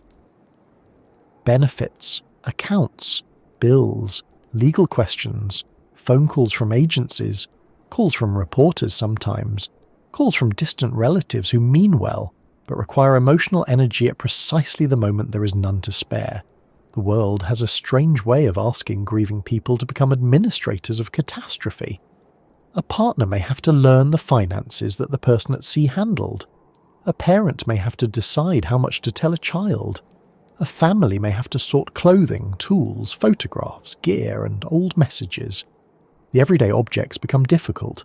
A jacket hanging by the door, a favourite mug, work gloves, a toolbox, a half-finished repair, a list written in handwriting that suddenly feels unbearably alive. The person is gone, but their unfinished life remains everywhere, small and stubborn and waiting to be touched. Children of fishermen carry a particular kind of memory. Some remember the departures more clearly than the danger. A parent packing a bag, a hug at the door, a promise to call, a gift brought back from port, the smell of gear or diesel or cold air on clothing. Some grow up understanding the sea as the thing that paid for their home and also took someone from it. That is a difficult inheritance. It can create pride and anger in the same heart. Pride in the courage and work, anger at the absence, love for the person, resentment toward the place that did not give them back. Parents who lose children to the sea face a grief that feels out of order. Children are not supposed to vanish before parents. A mother or father may remember the person not as a deckhand, engineer, captain, or fisherman, but as a child learning to walk, a teenager eating too much, a young adult leaving with confidence and a bag over one shoulder. The sea receives a grown worker. The family loses every age at once. That is the private violence of grief. It takes the present and then reaches backward. Partners carry another version. They may remember the last conversation, ordinary and full of things no one knew would matter, a reminder to call, a joke, a complaint about weather, a promise to be careful. The words become precious because they are final, though nobody knew it at the time. That can be hard to accept. Most last conversations are not shaped like endings. They are shaped like life, practical, messy, brief, familiar. Someone says they love you, someone forgets, someone is tired, someone says they will talk later. Later does not always arrive. For the wider community, loss changes the atmosphere of the harbour. A vessel berth may sit empty. Other boats continue to leave because the fishery does not stop completely, not for long. That continuation can seem harsh from the outside, but it is also how working communities survive. The sea takes, and then bills remain, seasons continue, crews need jobs, processors need fish, families need income. People mourn and then someone else unties lines. This is not because they have forgotten. Often it is because they remember too clearly and go anyway with extra caution, extra fear, or the old belief that work must continue because life on shore depends on it. There can be guilt among survivors and nearby crews. A boat that heard a call but could not reach in time. A person who chose not to sail and later learned another boat was lost. A crew member who survived while others did not. A captain who replayed a decision for years. A family that encouraged one more season because the money was needed, even though they also begged their loved one to be careful. Guilt is not always logical. It does not require actual blame to take root. It grows in the open spaces left by uncertainty. The Bering Sea leaves many open spaces. What exactly happened in the final minutes? Was there time to suffer? Did anyone say anything? Did anyone make it to the raft? Did someone almost survive? Could a different decision have changed everything? These are questions families may return to again and again, not because they want pain, but because the mind keeps searching for a version of the story that can be understood. A complete story is easier to carry than a broken one. The sea often gives broken stories. Investigations can help. They can identify likely causes, point to failures, and recommend changes. For families, a report may bring some relief by replacing rumour with evidence. It may also bring anger. Anger at a design flaw, a management decision, a loading practice, an inaccurate stability booklet, a missed warning, a culture of pressure, or a chain of choices that now seems unbearable in hindsight. Anger can be useful for a time. It gives grief a direction. It says this was not nothing. It says someone should learn from this. It says the person lost deserves more than a shrug from history. But even when lessons are learned, the personal loss remains. Safety recommendations do not tuck children into bed. Better regulations do not answer the missing phone call. Improved equipment does not bring back the person whose name helped justify the improvement. This is the hard bargain of prevention. The future may be safer because the past was painful. That is meaningful, but it is not a refund. The ones who waited also knew that love at sea is built around absence. Fishing work often means leaving. Leaving for days, weeks, sometimes longer. Leaving holidays, birthdays, ordinary evenings, arguments unresolved, repairs unfinished, and half-made plans. Families adapt. They become good at reunions and departures. They learn that a person can belong deeply to a home and still spend much of life away from it. They learn to celebrate when the boat comes in. They learn to manage when it leaves again. A return from sea has its own feeling. The dock becomes a stage without anyone admitting it. Lines thrown, boots on land, faces tired, wind chapped, changed slightly by the trip, bags carried off. People hugging in heavy jackets, someone pretending not to be emotional and failing in a very dignified way. The boat smells of fish, fuel, wet rope, and hard work. The crew may be too tired to speak much at first. Homecoming is not always grand. Sometimes it is a quiet ride back, a shower, a meal, sleep so deep it seems to erase the week. But it is still return, and return is the word every waiting family wants. When a boat does not return, all the old homecoming rituals become ghosts. No footsteps on the dock, no tired smile, no bag dropped near the door, no story told with exaggeration, no complaint about the food aboard, no promise to sleep for 12 hours. The ordinary reunion is what disappears. Not only the person, but the future arrivals that person would have made again and again. This is why the Bering Sea's losses are not contained in the moment of sinking. They extend across years. A child graduates and someone is missing. A holiday comes and the chair remains empty. A storm hits the coast and memory tightens. A news story about another missing vessel brings back the old room, the old phone call, the old waiting. Grief tied to the sea can be reawakened by weather. Wind against a window, a forecast, the smell of harbour, the sound of gulls. Even a calm ocean can hurt because it looks too innocent, and yet many families remain connected to the sea. Some continue fishing, some work in processing, logistics, safety, regulation, or community support. Some keep boats in the family, some cannot bear to look at the water for a long time, then slowly return to it because avoiding it forever would mean surrendering too much of their own history. The sea that took can also be the sea that fed, raised, employed, and shaped generations. Human relationships with place are rarely simple. A person can love and fear the same water. A town can depend on a sea it also mourns. There is dignity in the waiting that often goes unnoticed. The public image belongs mostly to those offshore, the captain at the helm, the deckhand at the rail, the rescuer in the helicopter. But the shore has its own endurance.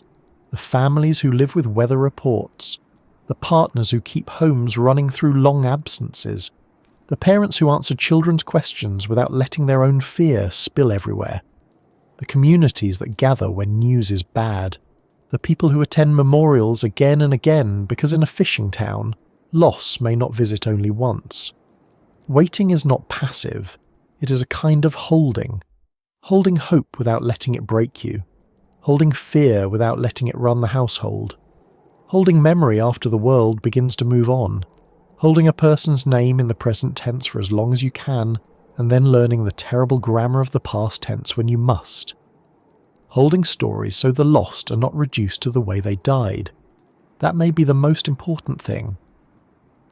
The people who did not come home were more than victims of the Bering Sea. They were not only crew counts, fatalities, or case numbers. They were people who laughed, annoyed others, fixed things, forgot things, cooked badly or well, told stories, made mistakes, loved someone, owed someone money, had favourite songs, kept habits no one else understood, and filled space in the world in ways that cannot be measured by any safety report. Remembering them only by the disaster would be another kind of loss. So the ones on shore kept fuller memories. They remembered how someone smiled, how they walked into a room, how they sounded on the phone from port, how they smelled faintly of fuel and cold air after a trip, how they complained about sleep and then signed on again, how they could be brave in weather and helpless with paperwork, how they said they would be careful, how they meant it.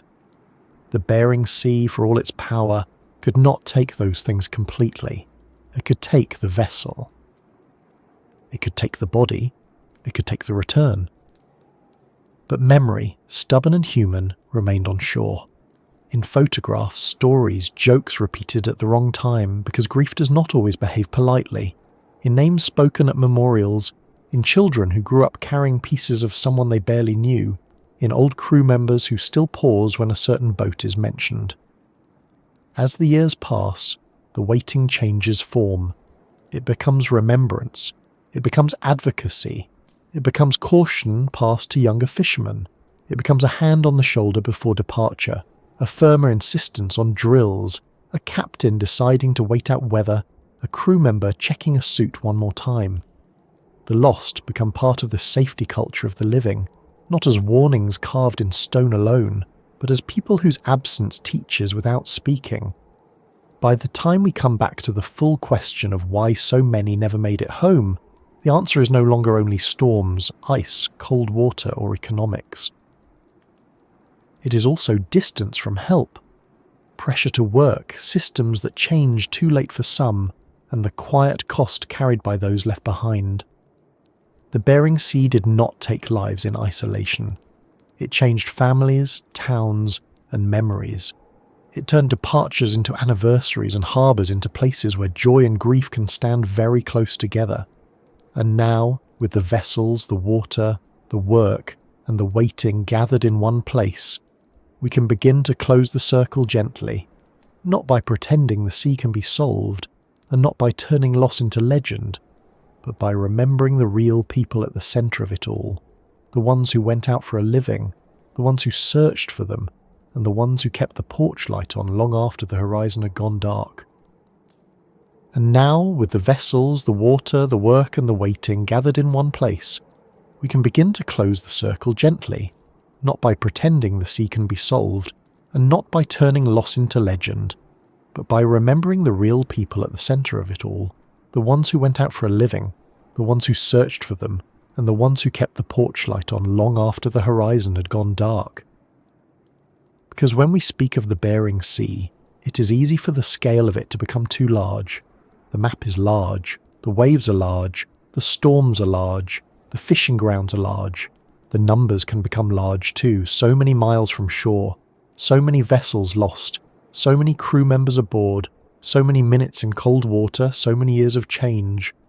But loss is not large in the way a map is large. Loss is specific. It has a name. It has a voice. It has a favourite chair, a jacket still hanging somewhere, an old photograph with a hand resting on someone's shoulder, a story told so many times that everyone in the family knows when to smile.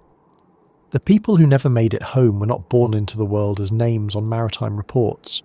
They were babies carried by tired parents, children who ran through doorways, teenagers who made bad hair choices because this is an important part of human development, friends who laughed too loudly, people who borrowed tools and sometimes forgot to return them, workers who learned hard jobs one mistake at a time. Before the sea became the place where their lives ended, it was only one part of the lives they were building. Some of them may have loved the water from the beginning. Some may have come to it because work was available and the pay was worth trying for. Some may have been following family. Some may have been proving something to themselves. Some may have intended to fish for one season and then do something quieter, safer, and less likely to cover them in spray at 3 a.m. Life has a way of making temporary plans feel permanent, especially when the work is hard, the money is needed, and the next trip always seems like the one after which things will settle. The Bering Sea was never just a stage for danger. It was a workplace. That matters. It was not entered only by thrill seekers or reckless people chasing a story. It was entered by workers doing a job that fed others and supported families. It was entered by people who understood that risk and income had been placed too close together and still had to make a living inside that fact. To speak of them only as brave is not enough. They were brave, many of them, but bravery was only one tool among many. They also had skill, fatigue, humour, debts, impatience, habits, pride, caution, and ordinary human worry. And they had reasons. A person may leave harbour because the boat is ready, the season is open, the crew is waiting, and the household depends on the trip. A person may leave because the last season was poor and this one needs to be better. A person may leave because they trust the captain, the boat, their own hands, and the forecast just enough. A person may leave because everyone in that line of work knows the sea can turn, but they also know most boats return. It is the normal return of most boats that makes the next departure possible. That is one of the quiet truths behind dangerous work. It continues because it works often enough. The boat comes back, the crew unloads, the check arrives, the story grows, the next season comes. The danger is remembered, but not always with the same sharpness. Human beings cannot live at full fear forever. We soften what we survive. We make jokes. We call close calls lucky. We tell ourselves we will be careful next time, and often we are. But the sea does not keep a record of our promises in any helpful way. For those who did not return, the final trip may have begun like any other. Bags packed, gear checked, weather discussed, engines started, lines handled, someone on shore waving, or not waving because departures can become so ordinary that ceremony feels unnecessary. Someone saying, "Call when you can." Someone saying, "See you soon." Those words are almost unbearable after the fact because they are so normal. They are not shaped like last words. They are shaped like life continuing. Perhaps that is why these stories stay with us. A ship lost at sea is not only frightening because of the water, it is frightening because of the interruption. A life moving forward suddenly stops when no one on shore can reach it. A person who was expected back on a certain day does not come. A future full of small practical things closes without warning. The Bering Sea does not need to take someone in a dramatic way to leave a dramatic absence. The empty place at the table is enough, and yet, to remember only the ending would be unfair to them. A person is not the worst thing that happened to them. The lost fishermen of the Bering Sea were not only men in danger, not only crew members in cold water, not only voices that never came over the radio. They were full human beings. They could be kind, stubborn, funny, difficult, careful, careless, generous, tired, loud, quiet, loved. Some were probably excellent at fixing machinery and terrible at answering messages. Some could read weather better than they could explain their feelings. Some could make coffee strong enough to qualify as a marine fuel. These details matter because they return people from the category of tragedy to the category of life. The sea can make people small from a distance. From above, a fishing vessel is a speck. From shore, a crew becomes a number. From a report, a life becomes one line, but to those who loved them, no one was small. One missing person could change an entire house. One lost crew could mark a port for years. One vessel name could become a pause in conversation. The true size of a loss is measured not by the sea that took them, but by the lives that had to rearrange themselves around their absence. There is no simple answer that makes this easier. We can talk about storms, ice, freezing spray, cold shock, stability, fatigue, rescue distance, old derby fishing, economic pressure, and all the practical reasons so many never made it home. Those reasons are real, and understanding them matters. But even when the causes are known, the human question remains: why him? Why her? Why that boat? Why that night? Why did one person survive and another not? Why did the weather worsen then? Why did that one decision matter so much? Some questions do not produce answers that satisfy the heart. They produce lessons, perhaps. Safety changes, better equipment, improved training, more careful loading, more realistic stability information, more respect for ice, more willingness to wait. These are valuable. They are the way the living protect the living, but they do not undo what happened. They do not make the phone ring again. They do not bring footsteps back onto the dock. Still, the lessons matter because they are one of the ways memory becomes useful without becoming cold. A rule written after a loss is not just paperwork. A drill practiced seriously is not just routine. A captain choosing not to sail in bad weather is not just caution. A deckhand checking a survival suit is not just preparation. These acts can carry the weight of people who were lost before the lesson was fully learned. The Bering Sea will always be dangerous, but danger does not have to be treated as destiny. Respect is not surrender. It is attention. That may be the fairest way to speak of the sea, not as a villain. Not as a romantic test of courage, not as a place that chooses or judges. The Bering Sea is water, wind, ice, depth, current, temperature, and distance. It has no memory of the vessels it has taken. People carry the memory. People give the names meaning. People turn loss into caution, into stories, into memorials, into safer habits, into one more check before departure. And maybe that is why those harbour memorials matter so much. A name placed on land is a kind of return.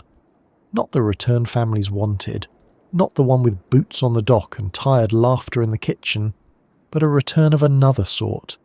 A name can be visited. A name can be read aloud. A name can stand where the sea would not give back a body. It gives grief somewhere to go on days when memory is too heavy to keep indoors. For coastal communities, the sea remains part of daily life after loss. Boats still leave, weather still gathers, fish still move, families still wait. Children still grow up hearing stories about those who were lost. Some of those children may go to sea themselves, which can be hard for families who know too well what can happen. But work, identity and place are not easily separated. The same sea that takes may also feed. The same harbour that has seen grief may also see homecomings. A dock can hold both joy and sorrow without asking either one to leave. There is something deeply human in that. We do not stop loving places simply because they hurt us. We do not stop needing work simply because work is dangerous. We do not stop remembering people simply because memory brings pain. We learn to carry mixed things, pride and fear, gratitude and anger, relief and guilt.